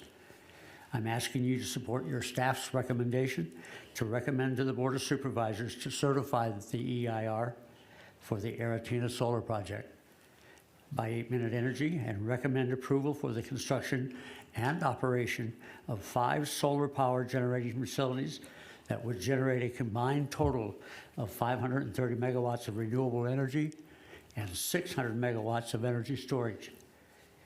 8-Minute Energy has committed to the skilled and trained workforce of Kern County for this project, and it will provide an enormous opportunity for Kern County, building tradesmen and women, and a great economic benefit to Kern County. Please support your staff's recommendation. And I want to thank all of the hardworking men and women that worked all day. As you can see, some of them are still in their work clothes, and this is how important it is to them that they come and let you know how important this project is to them. Thank you very much. Thank you. Please hold your applause. Next speaker. How's it going? My name is Justin Lopez. I'm apprentice with the local 433. Just wanted to touch base. I'm currently working out in a solar project right now, and day to day I deal with the dust. And I have acute asthma, and I have not one time since I've been out there had any type of risk of health. Now, I'm not saying there's others that won't have that risk, but if I can do it, and I'm right in the trenches doing this work, I'm pretty sure there's accommodations that you can do for yourself and your family to make sure that there's precautions for yourself and those who need the health safety instillments. Another thing, this is putting food on the table for my family. I switched over from a dead-end job, even though I was making decent money there. This is giving me an opportunity to provide for my family, and it's doing it for hundreds of people. And I can tell you right now, the best group of guys I've ever met in my life, and women, are standing behind me right now. And there's nobody I'd rather be out in those trenches doing this than with them. And I can tell you right now, this has given us a positive look around the world. Solar is the future. If you look at any other place in the world, we are leading in solar right now. So I just wanted to thank you guys for giving me the opportunity to speak. I hope you guys do approve this. I am for this project. Thank you very much for your time. Thank you. Next speaker. Good evening. I'm trying to keep it short. It's getting late already. I'm Russell Lamb with Operating Engineers, LAMB. Our union represents 18,000 members, essentially in all of Southern California. We stand with our brothers in 428 and 433 in favor of this project. About solar, I've been in the field for quite a while before I got this job as an agent. I worked on a battery storage project very similar to this in Blythe. We did batteries, mini containers of batteries, very large solar fields down there as well. And I've actually helped install solar panels at my mom's house, and then about 80 of them on a back wall. Same thing on the ground mounts, same thing facing the south. They don't go anywhere, they don't track, they just stay there. And they're on the back of her house. I mean, they're plain view. So I stand in favor of this project, and you guys have a good evening. Thank you. Sir, will you please spell your first and last name for me? Well, just your last name. Lamb, L-A-M-B. Thank you. Seeing no other movement, I'll take a final call. If you're interested in speaking, please come to the front row. Good evening. How's everybody? My name is Michael Marotta, M-A-R-O-T-T-A. I'm in support of this just for reasons of I got 16 grandkids. I know they were talking about the real estate market. The real estate markets, I'm a half a mile away. I live in Antelope Valley. And my house is worth $515,000 right now. And we know when the market's up, the market's up. When the market's down, the market's down. Me commuting back and forth, this gives me opportunities. My dad used to be the business agent up here. Johnny Kanji took over. And this guy's got more jobs than I've ever seen in my life up here in the Antelope Valley, Kern County, and Tehachapi area, wind, solar. It creates less traffic on the freeways where these people don't have to go up and down that 14 freeway and burn gas left and right. I'm in support of this 100%. We need this. These people behind me need this. Thank you.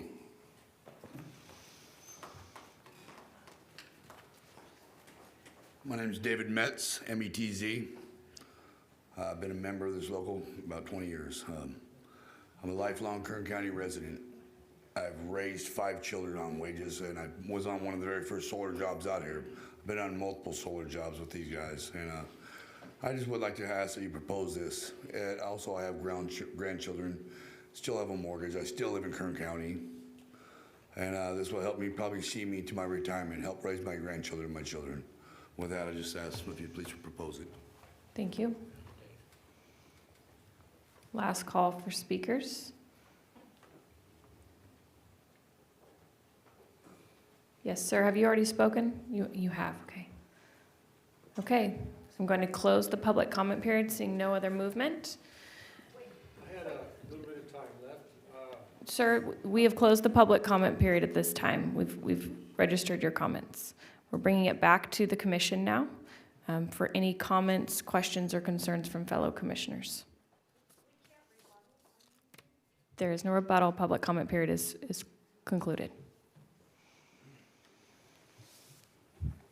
Commissioners? Commissioner McGivney.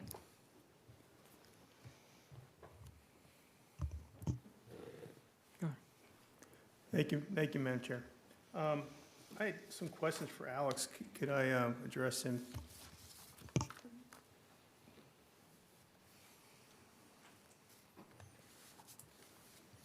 Hey, if you don't have, I have some data questions I didn't really, this presentation went kind of fast, so I just wanted to make sure we got these numbers straight. And just to start, I know there's a lot of different opposition to different forms of energy in Kern County. We went through this many times, and I'll say, you know, to everybody that there's energy being produced throughout the county in different locations, and people are affected by that. It's not just a one area thing. There are and will be places and land use questions that we'll have to have, but if you ask a resident of another town on the west side, they're gonna have, you know, they're gonna say maybe the same things as people on the east side, maybe not, when there's projects being developed. And I just wanted to point that out, that, you know, wherever we are, we always have some opposition to things in people's backyard, so to speak. So that's not uncommon, and we've heard a lot of that actually in the past. So I just want to be clear. And I know there's also opposition, people that express their displeasure from areas outside of the affected area many times. I noticed that in the past, and I see it today. So, you know, I know there's supporters of general concepts one way or the other, and not to make them or belittle them, I'm just saying, you know, there are people directly affected, and there's people who agree with those who are directly affected. And we have to, here we're not, the Planning Commission, we're just trying to make a judgment, or at least understand what's within the rules and what is allowed and what's in the best use for our county and the land here. So we're just trying to look at that. We're not trying to make political statements or political anything like people mentioned, you know, Shannon Grove. You know, I realize that we don't get the same amount of tax money for the energy we produce in solar than we do other forms. I know that. I think a lot of people know that. It may not be fair, but that's just the way it is right now. That's the political argument. But we're not trying to look, we can't really consider that. So we're just looking at the project as it stands within the rules. And I just want to make that clear to everybody. That's what we're trying to do here. We're trying to be fair, and we're trying to understand what's going on. So, you know, this isn't a political debate here. There could be many of them, but we're just trying to understand this project. With that in mind, I just had some questions here. As far as the water use for the, I'm trying to understand the dust thing, because I've been in Bourne many times.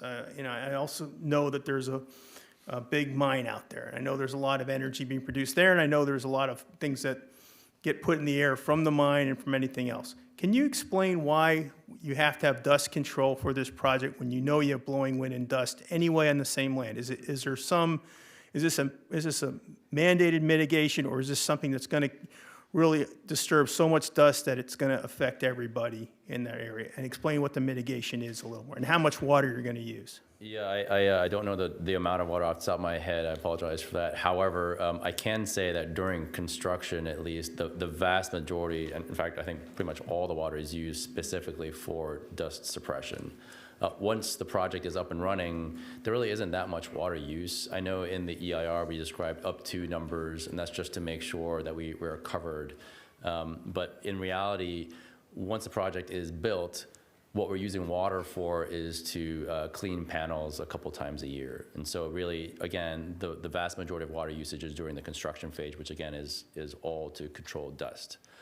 We have a lot of experience building projects in desert environments like this. I think you saw one of the photos up there was Springbok Cluster, which is located north of Cal City and has been operating now for a few years. We know how to build in these environments, and you're right, dust blows constantly, or the wind blows constantly. There will always be dust in some form.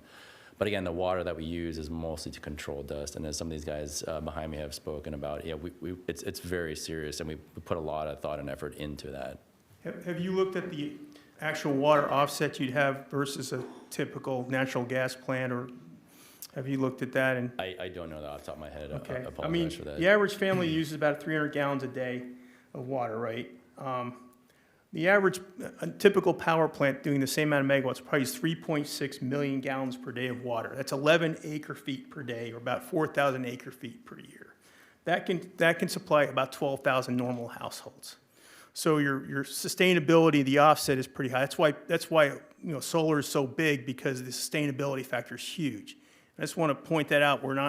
This project isn't necessarily stealing water, although it may seem to that with the dust. I just want to be clear if you had an ongoing dust mitigation necessary with this, or it's just construction then. It is mostly during construction. I will say also, once the project is operational, what we have found, because of the panels and the way that they rotate from east to west over the course of the day, so they prevent sort of a natural wind barrier, if you will. So what we've actually found is it tends to slow down the wind across the site as it blows across the site. Again, you're never going to prevent dust from blowing, but we have found that is the case so far. And have you looked at the carbon offsets of solar? I mean, have you expressed those in so many terms to what that really means? I think that was, I know I went through it very, very quickly. That was I think it was 860,000 metric tons per year, and that was the 14 million trees. And again, someone smarter than I am did the math on our team and figured out that you would need twice the amount of land to plant that amount of trees to take out that amount of carbon dioxide. Right, and the typical power plant puts out about, let's say, 1,000 pounds of CO2 per megawatt hour. So you're avoided, you're correct, it's about that number, I think, just rough numbers, so it's huge. And people are concerned about that, and that number drives a lot of our decision-making in politically, as well as whatever's going out there. So that's not a small number. I just want people to be aware of it. That's something as a community, as a society, we have to look at to say, what are we going to do about this? Because there's no other way to cut carbon except to cut carbon. Okay, so if we don't do this project, we're going to have to cut carbon somewhere else. And where is that? I don't know. And I know people mentioned the SEGS plants. Alex, are the SEGS plants in Kern County? They're in San Bernardino, east of us. That's correct. They're not in Kern County. So they're kind of off the table for us. Have you considered, though, going to San Bernardino County and going to the SEGS plants and trying to retrofit those? We did look at that very briefly, but that is not property that we own, as far as I understand. And that was one of the older generation solar plants that uses mirrors, I believe. Yes. That is correct, and Therminal and all the other stuff. Yeah, I mean, we've been in Kern for a long time. It's a business-friendly environment. We intend to be here for a long time, so track record is very important to us. We want to make sure that we're building projects right, so that we can build more projects here. And we want to stay in Kern as much as possible.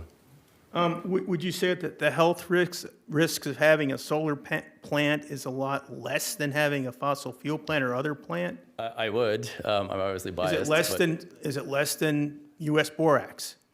I can't comment on that. I don't know enough about them. However, I do know we are in the business of providing clean energy and to offset and replace more polluting plants. And that is our business and that is our mission.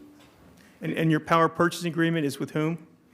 It's with Silicon Valley Clean Energy and one other, the name escapes me right now, but it's not fully contracted out yet. So that's not directly with the utility then? It's not. However, we do feed our energy into the SCE. You know, it'll be one of the 2 substations that are in this area, and that's actually why we are in this area. And so we are feeding our power into the grid. And, you know, one of the benefits of that, even though you're not necessarily getting power directly from us, you know, once an electron's in the grid, it doesn't really care where it goes, right? It's an electron. But what we can say is that because we are in this community and in this area and feeding power into the grid, and we have a battery that does provide additional grid stability, and that is something that indirectly benefits everyone in California. Financially, if the state decided not to, pursue certain subsidies, I'll say, just for lack of a better term, would that change the project in any way? Yes, but actually, we've been at the forefront of the industry trying to push for, there is a certain portion of the project is tax exempt from property taxes. And Right. that is something that we actually, as an industry, have, I don't know if you've seen the letter recently to the state. We have committed to not pursuing that full tax abatement anymore, and we want to pay actually more taxes, believe it or not. And that is because, number one, we're a more mature industry than we were even 2, 5, 10 years ago. And number two, we want communities to want us. And so the more we can pay in taxes because we can, the better for everyone. Well, I want to thank you, Alex, for all this. And I just want to make another comment. It's really nice to see people in the audience again. We missed that for a long time. And thank you all for coming, whether you like this or not. I do appreciate seeing everybody and their interest in our planning commission. Thank you. Thank you. Excuse me, Commissioner Judge. Thank you, Madam Chair. I'd first like to start off, before I ask any questions, is I do understand there's a lot of personal emotion involved in this on both ends, and us as a commission, we try doing our best to comprehend that and to take that into consideration. And jobs are important, residential daily lives are important, and we don't try justifying one over the other. It just, as Commissioner mentioned earlier, that we try looking at the details and try understanding the uses of what we can and within our power to have authority over. And with that, I know a lot of this concern is for health and for dust, and large EIR, a lot of documentation being put out there. I would turn to staff just to ask for a couple of quick little clarifications, just to help ourselves and the folks in the audience. Could we maybe highlight again a couple of the top 2 or 3 dust control measures that are being taken that have been part of the mitigation measures put onto this project? And I could ask either Commissioner, Mr. Murphy or someone from staff to maybe comment on those items. Sure, Commissioner Judge through the chair. I will expand a little bit on the dust. First, if we could get the computer screen shown. There was a lot of comments regarding dust and a lot of comments regarding specifically the proposed masonry wall. And I wanted to make sure that your commission had the understanding where that came from. That wasn't something that we just made out of thin air or anything along those lines. This document was published, if you can keep scrolling up to the title page nope, keep going, right there. So this is a report that was prepared by the Antelope Valley Dustbusters. And again, this is a group of individuals made up from private entities, as well as you can see the federal, city and county government representatives, USDA, Antelope Valley Air Quality Management District, City of Los Angeles. There's a number of different people in here. And the notion of a 6-foot wall was taken from this report specifically, saying that it greatly reduces the amount of blowing dust in terms of how it can travel further from places. So, after reviewing this report, then from a staff perspective, as we were looking at the proposed project and the boundaries, staff identified where we believed it was most appropriate to require this type of wall. Clearly, just with any type of mitigation that the county proposes, we have to look for to make sure that we have a nexus. And then we also have to look for just the overall, it has to be a reasonable and feasible mitigation measure. And so, again, staff evaluated the site in its totality. And again, I believe that the slides by the applicant were the best showing of where exactly that wall was placed. Again, that was based on the requirement that the county felt that they were the most appropriate locations given wind direction and anything else that we had at that particular time. The second mitigation measure is clearly they have to get their permits through the Kern Air Pollution Control District. They have very specific requirements in terms of how construction activities can and cannot occur. Over the years, we have tried to incorporate mitigation and conditions that limit the amount of overall grading that could occur at one particular time before they either use some sort of dust repellent or water or other things to prevent overall blowing dust. But again, the air district specifically helps to manage how that works. So we have certain provisions specifically in place to help require minimization of grading and no grading if we can. We have a lot of companies that have actually started to try to mow the site versus grading. But again, every site is unique. I'm sure that there will be some grading that would be required.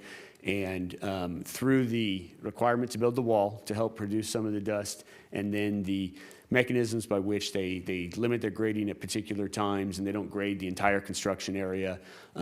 Again, there is a process. You can't go so small to where, because you have deliveries and there's a management aspect of it. But that is taken into account when the air district is reviewing their permits that they have to issue as well. So I would highlight those as the two primary measures. And then in addition to the distance that was specified. And again, I do agree that dust does blow in that area.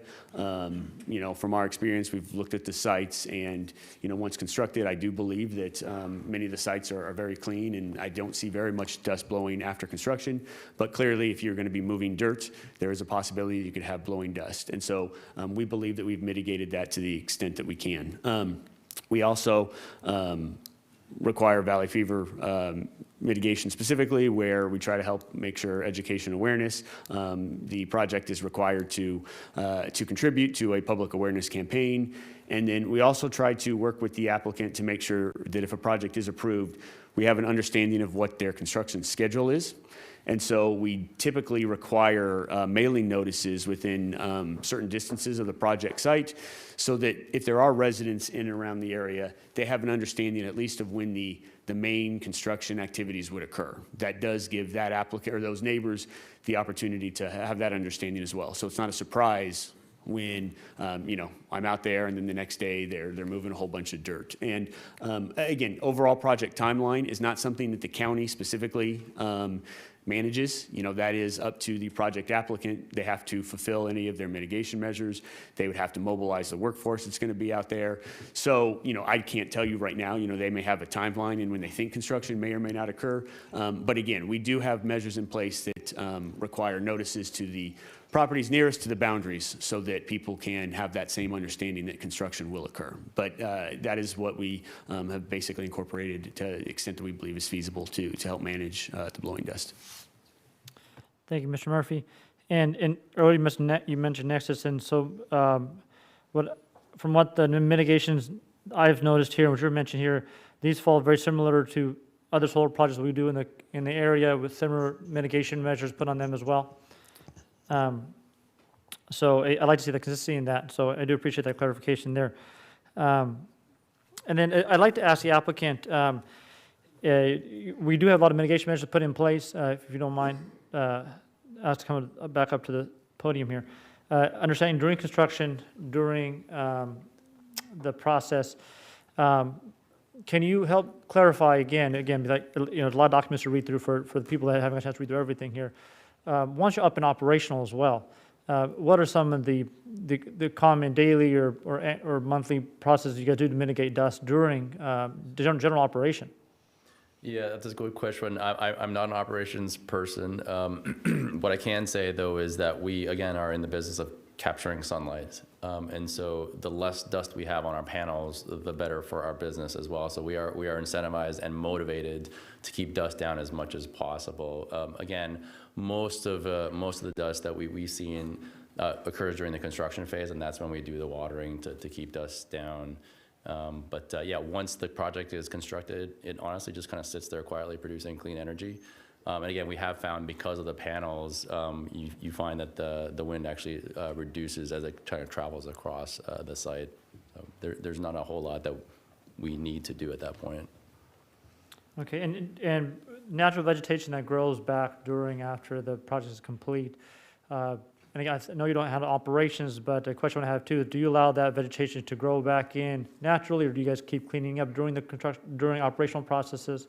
Yeah, that's a good question. It depends on where it is. Obviously, we want to make sure we're not creating a fire hazard. To the extent possible during construction, we will mow the site. So we're not doing mass grading or anything like that. We will mow the site, keep as much of the root structures as possible. Clearly, once the shrub gets a little too high, you don't want them near wires and things like that. So we want to make sure that they're trimmed down. But generally, wherever we can, we like to leave things as is. Okay, thank you for that. And then another question I have to you too. A lot of people are concerned with proximity of the project to homes, proximity to schools. The question I have for you is what determined the acreage location of this site and this project, and where it currently is placed right now? Yeah, that's a really good question. We get asked that a lot. I think one of the gentlemen who spoke up here earlier got it exactly right, which is that we start with substations. And so we have a team internally that works on trying to figure out exactly where the substations are that have capacity. So it can't just be any substation. It's got to be a substation with capacity, and it also has to have transmission. In this case, this is where that is. So that's how we kind of start the search, and then we have layers on top of that. Where is it least impactful for residents, biosensitive issues, cultural sensitive issues. We kind of layer all that on top, and then we end up kind of where we are.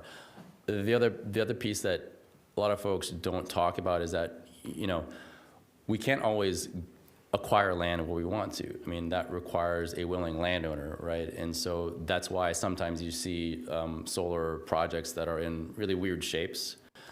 We would prefer to have them in a nice square, right? That makes it very efficient and nice, but that isn't always possible because of some of these issues that we're trying to avoid.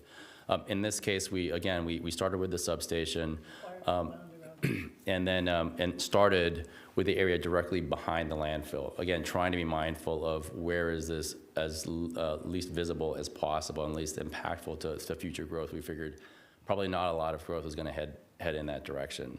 And then we sort of moved west from there. So that's why you see it kind of the site travels west from there. And I should note also that the project abuts Edwards Air Force Base.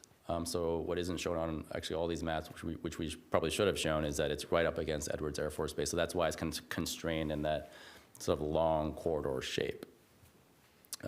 The other thing that we looked at, and this isn't known very well, but we probably should have put on a map as well, directly sort of south and southwest of Boron is an area that is known, a known UXO area.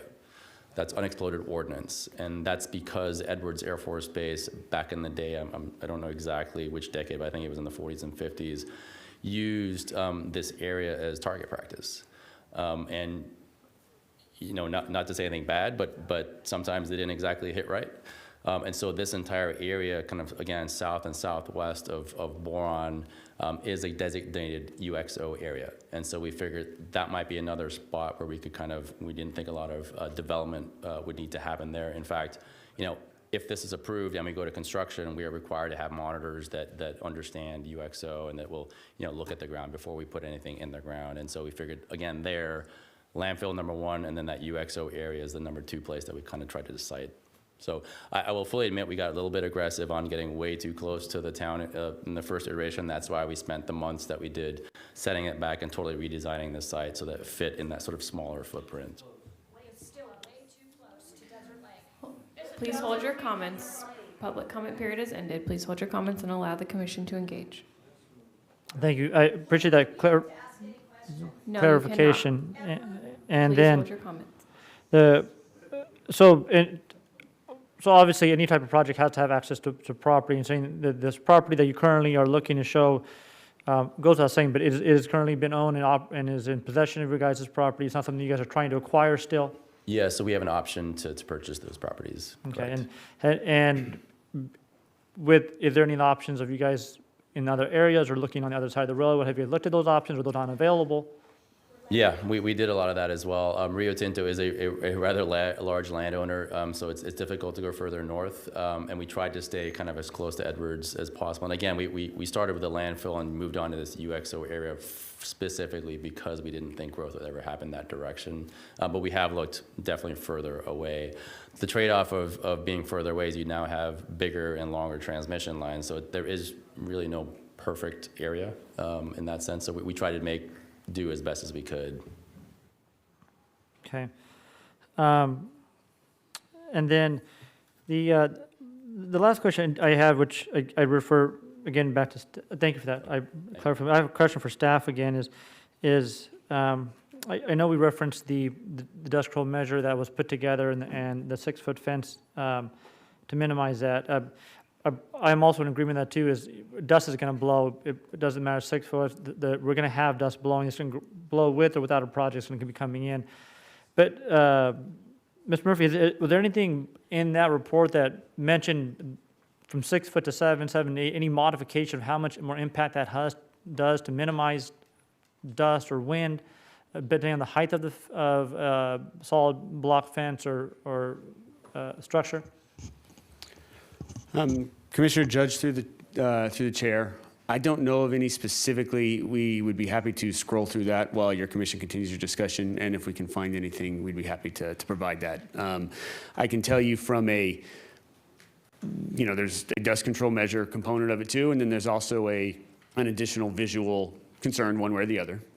If you go higher in height, that also does change the visual characteristic. And so, whether you do an 8 foot, 10 foot, 6 foot, there is a trade-off one way or the other. I can't tell you off the top of my head whether or not the report specified anything about increasing the height more than 6 feet. Again, we'd be happy to look, but that is one of the trade-offs that you would come with as well is, the 6 foot is kind of a standard height that is utilized through any construction activities. Our existing ordinance, when we have commercial property that's adjacent to residential, specifies that, the typical height is 6 foot and everything along those lines. But again, while you continue to deliberate, we'll be happy to look and be happy to provide you something afterwards if we find anything. Mr. Murphy, if I may add to that, the report does say that a 6-foot wall, as opposed to a 3-foot wall, does increase the efficiency by 40%.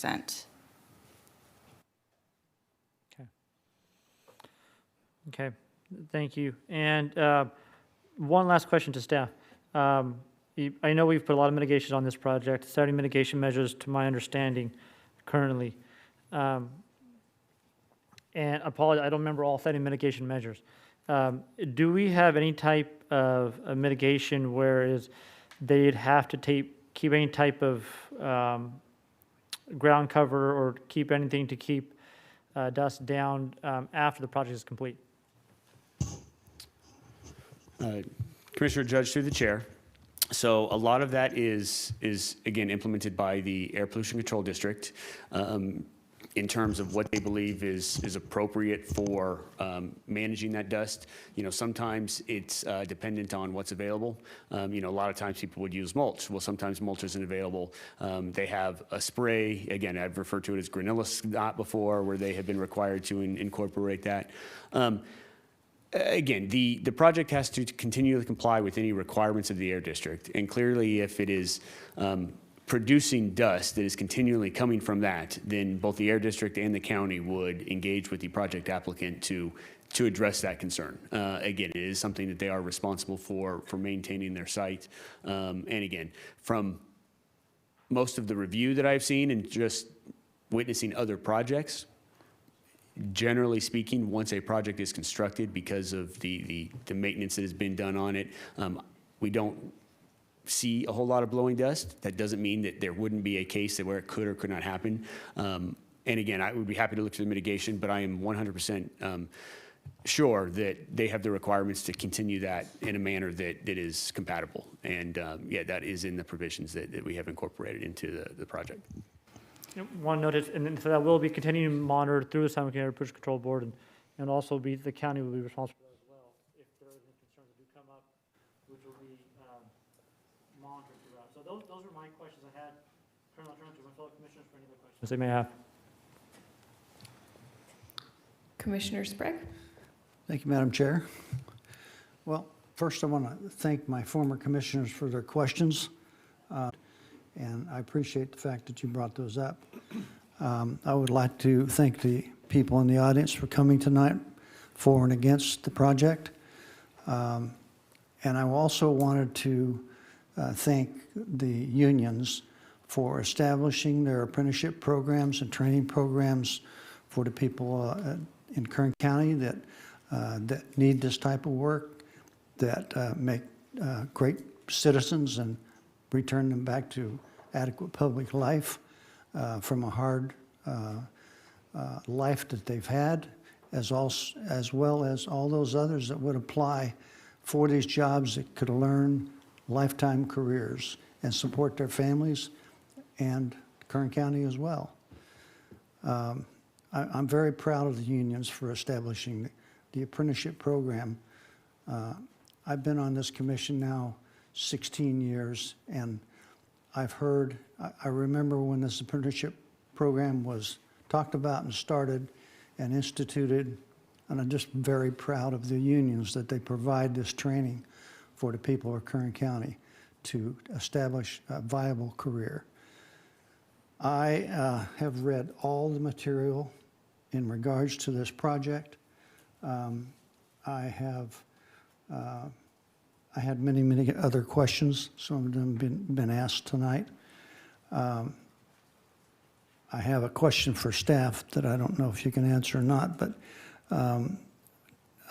dust was talked about a lot tonight, and I want to know if they're going to have continued dust binders applied to some of the open areas for the lifetime of the project, as well as during the initial construction. Commissioner Sprague, through the chair, again, I believe that we have that addressed in our conditions and required mitigations. However, with that being said, part of a mitigation measure or a condition of approval is to provide clarity so that there is no ambiguity one way or the other. If your commission believes that it is appropriate to incorporate some sort of condition specifically on that addresses longer-term maintenance after construction and how dust would be handled, I believe that I would recommend that you would work on crafting something tonight that we can incorporate into the project. That would provide clarity to both the project applicant and to the community as to what can and cannot happen. So if, again, that's the second comment.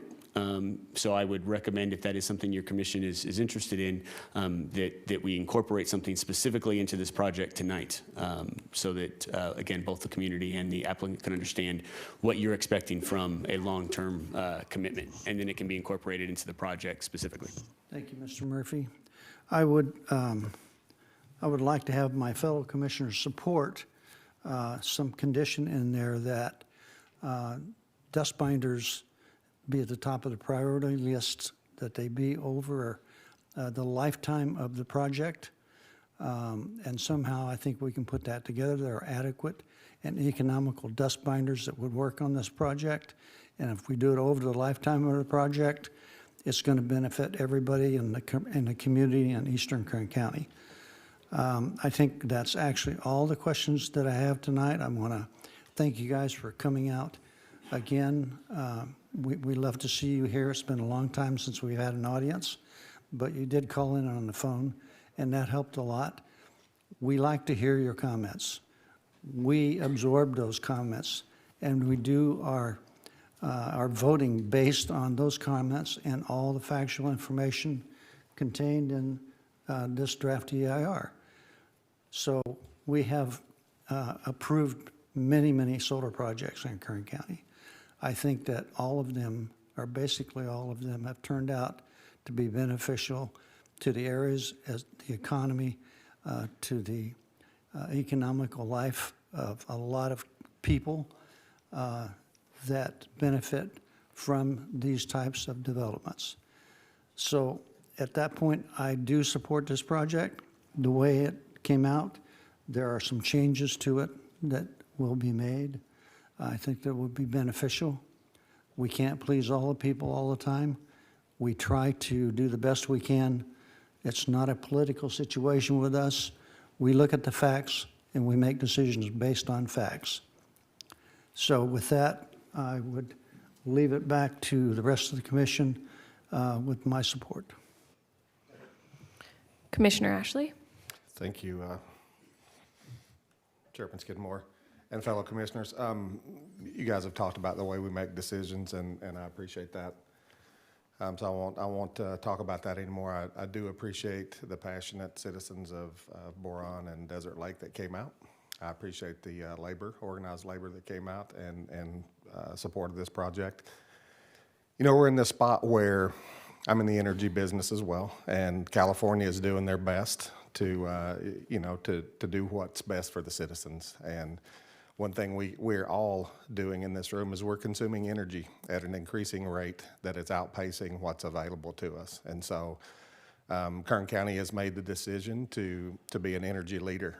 And that's what we're going to continue to do. And as one type of energy wanes, there'll be other types of energy there to make up for that much needed deficit. Your point about property taxes is being fought and challenged here in Kern County like nowhere else in the state. And that's why you don't have it in San Bernardino County. You don't have it in Los Angeles County, because they've outlawed it due to the fact that they don't get property tax from it. So Kern has bucked that system, and now partners with Kern like 8 Minute Energy have said we're willing to come forward and pay our tax burden as they should for these things. So as Chairman Sprague and Chairman McGiffney said, you know, our decision is not a political one. It's one that attempts to strike the needs and meet the needs of all citizens of Kern County and California overall. And so I think we're doing our best to make those decisions. Not everybody's going to be happy.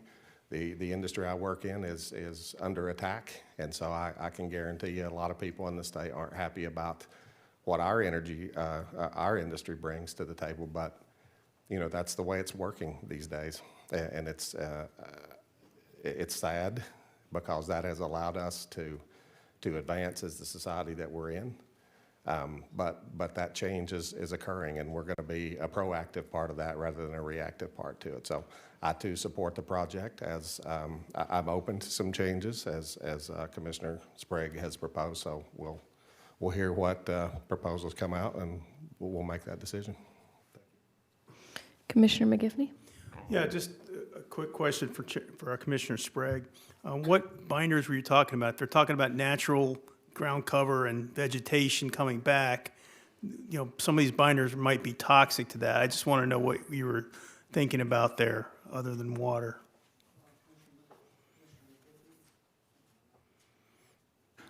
Commissioner McGiffey, I appreciate that question. The dust binders that are put down on these projects are not toxic, and they are readily available. They are economical to apply, and if they do it over the lifetime of this project, it will benefit everybody, and it will not add that much cost to the project for protection of the people in the rural towns in these particular areas. And I think that it's needed over the lifetime of the project. The dust is going to blow regardless, even without a project. With the project, it's still going to blow. With the fences, it's still going to blow, and dust is going to come. Nothing we do is going to change that. But if we add the condition over the lifetime of the project for dust binders, being sprayed in the pathways, I think it's going to be an advantage to all those people out there.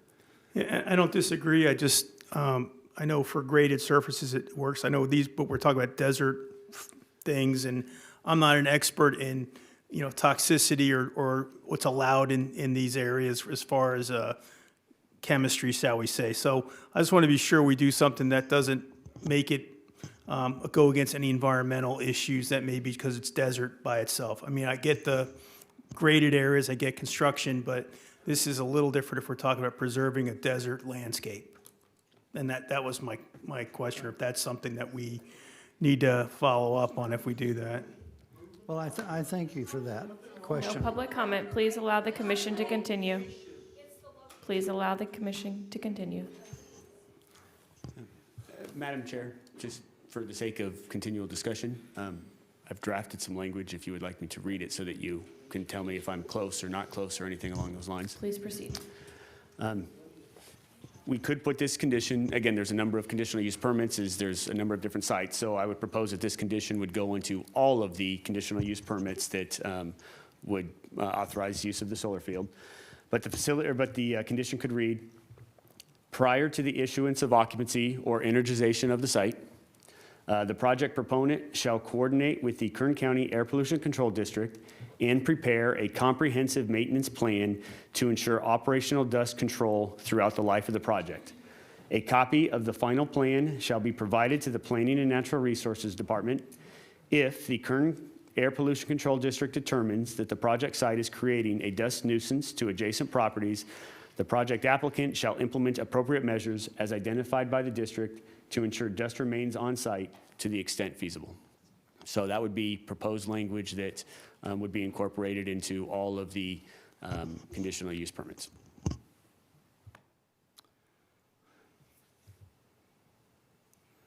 That sounds great. Thank you, Mr. Murphy. I had another question actually for Mr. Murphy through the chair, if that be possible.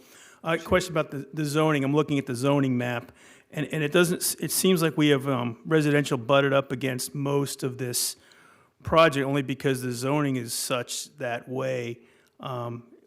Is that something that we had to take consideration? I don't know how much more you can move things in this general vicinity, given all the preconditions and restrictions. But when staff was looking at this, what was possible or feasible to move or setback? What was considered reasonable setback given what you have with U.S. Borax? And then what other things could you do given that the zoning of this is pretty much set up to be residential against, potential other projects that could happen that may not be as friendly to residential? What considerations were there in the planning of this?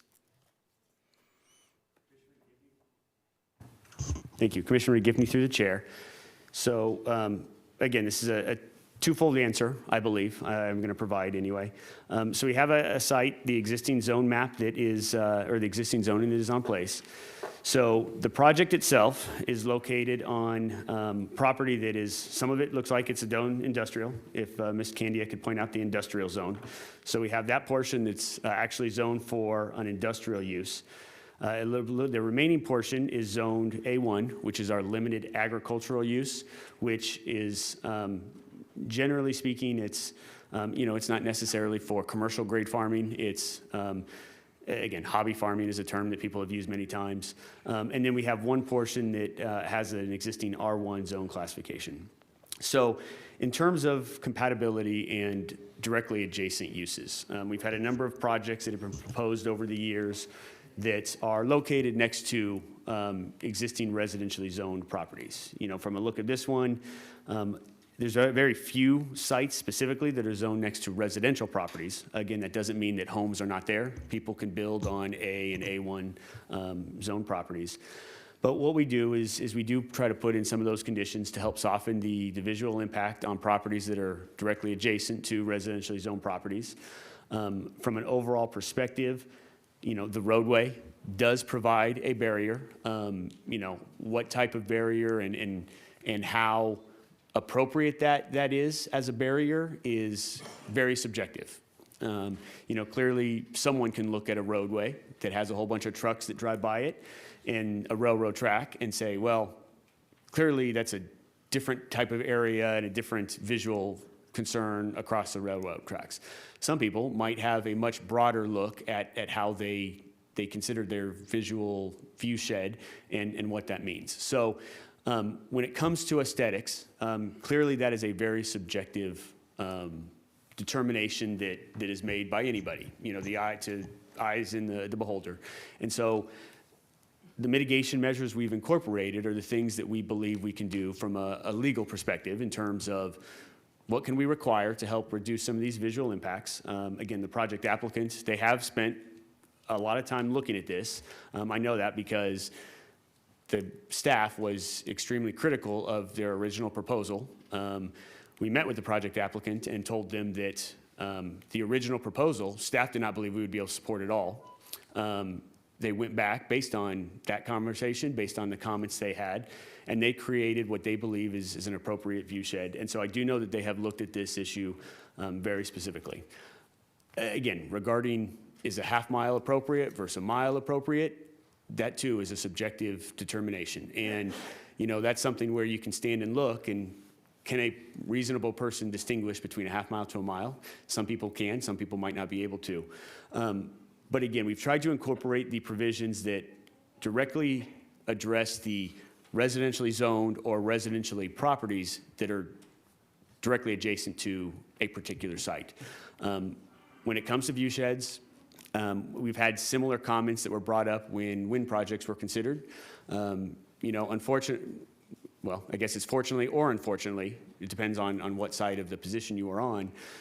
A view shed is not a protected, guaranteed right. The only way to protect a view shed is to own that property adjacent to it. You know, every single property has a property right.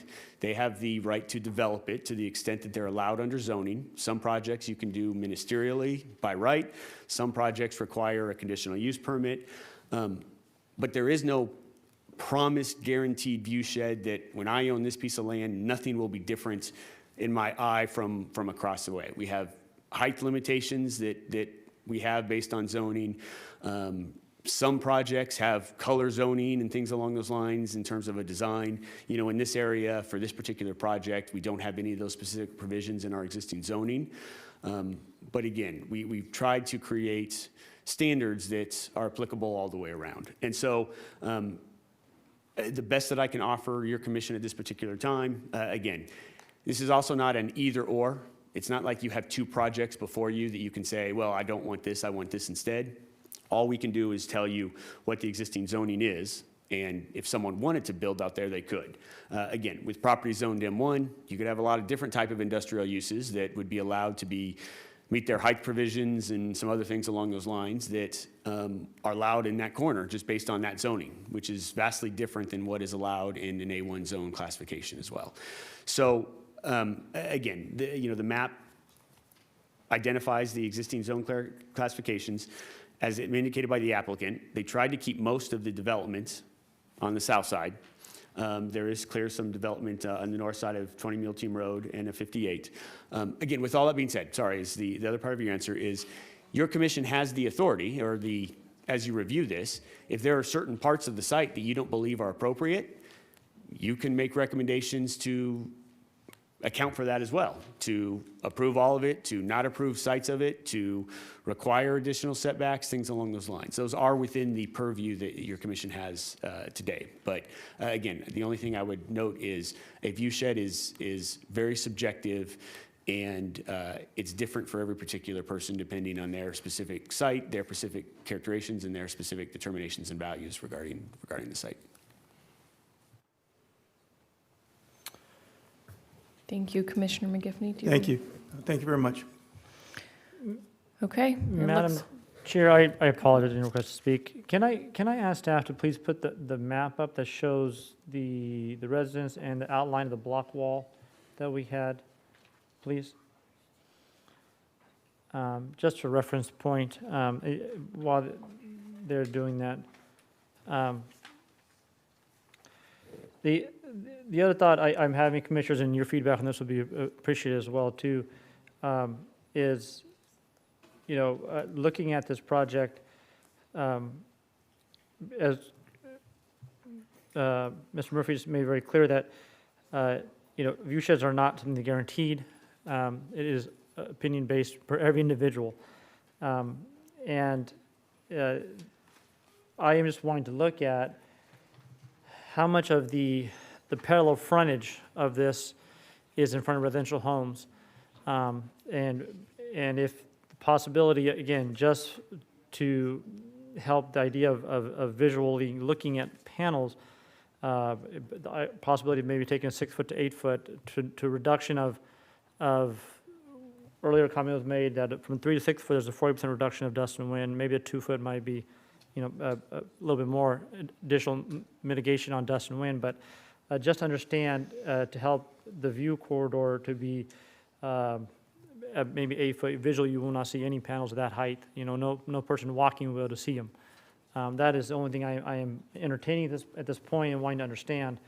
And thank you for putting that up. And so, can you please clarify on this map where is that block wall will be located? If you highlight it with the pen, you can show us where the block wall is being designated at.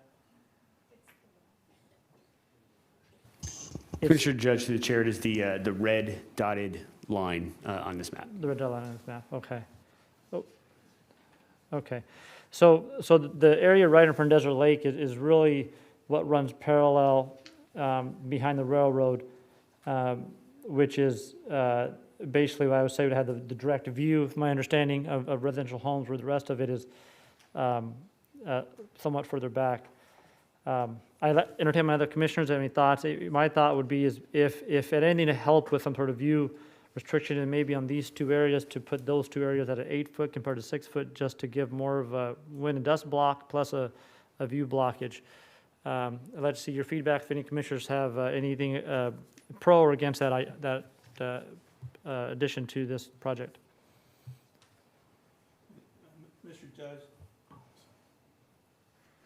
Mr. Judge, I'm just looking at this map, and I know the M1 area in particular, I don't know how much we want to or could change on that, and anything could be put there, really. So we're making it more restrictive in that sense, and maybe it would be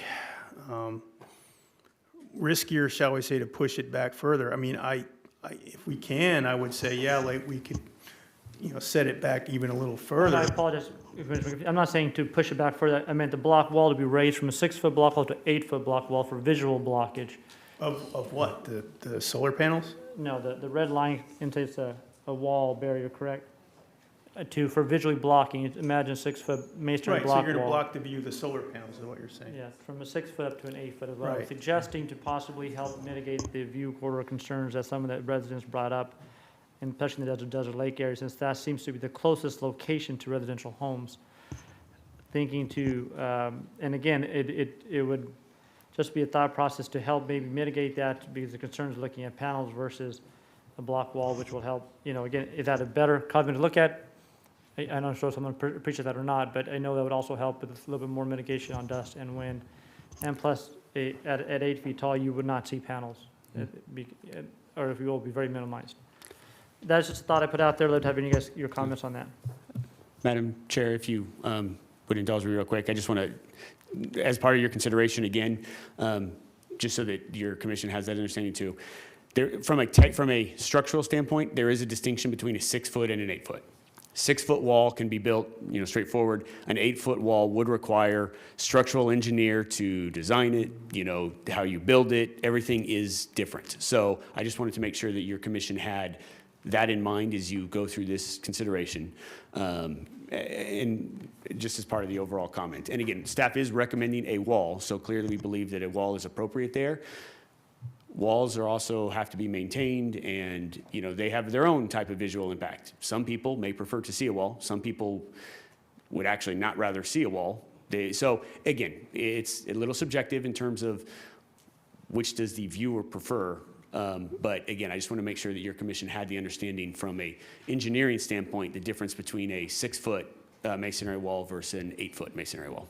Yeah, and my concerns are also, visual, because they attract graffiti and other things. So, I mean, I know it's needed for the dust. I just don't want to put walls for sake of walls necessarily.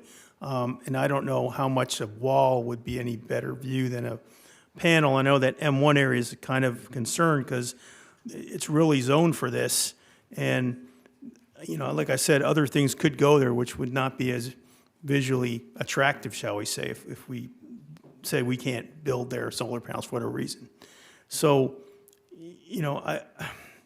That's where we get into the situation is, I guess, what looks better, a wall with potential to attract other things versus just leaving it the way it is.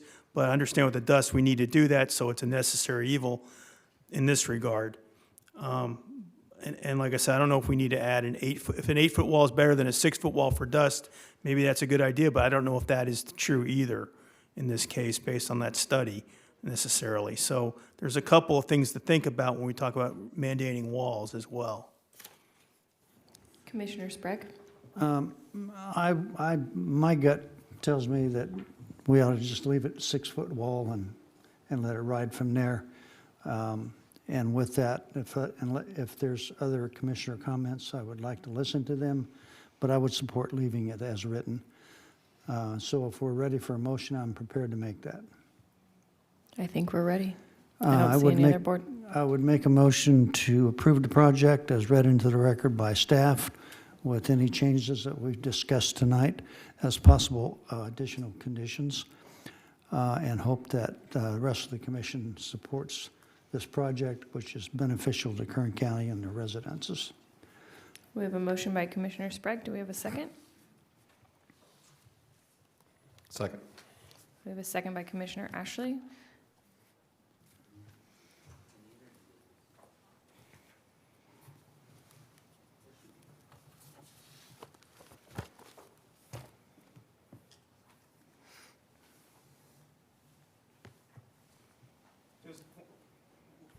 Point of clarification, Madam Chair, for the vote. We did vote, we are voting for the amendment to add more or less project permanent dust control. Is that correct? Right. Based on Mr. Murphy's Suggestion, yes. suggestion, correct. Okay.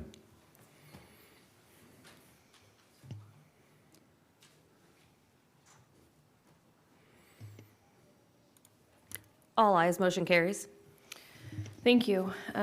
This is a staff recommendation, so this is advising the Planning Commission to recommend to the Board of Supervisors. Thank you. Please hold your applause.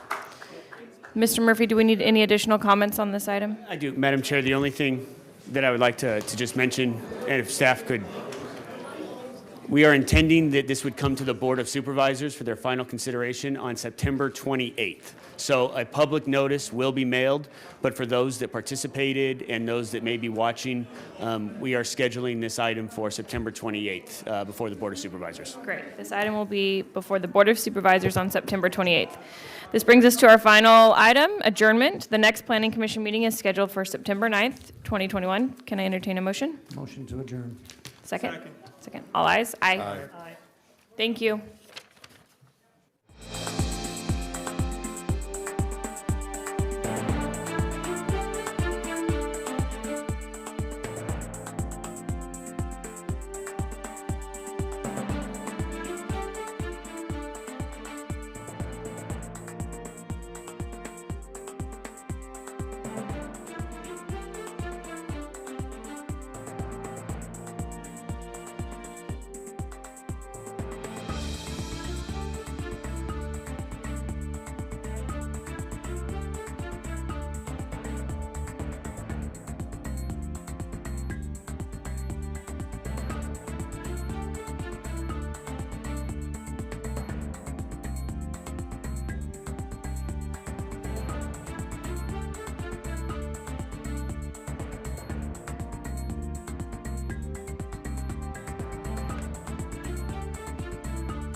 security is part of that because bugs get exploited and the system gets penetrated and some bad thing happens. That's insecure.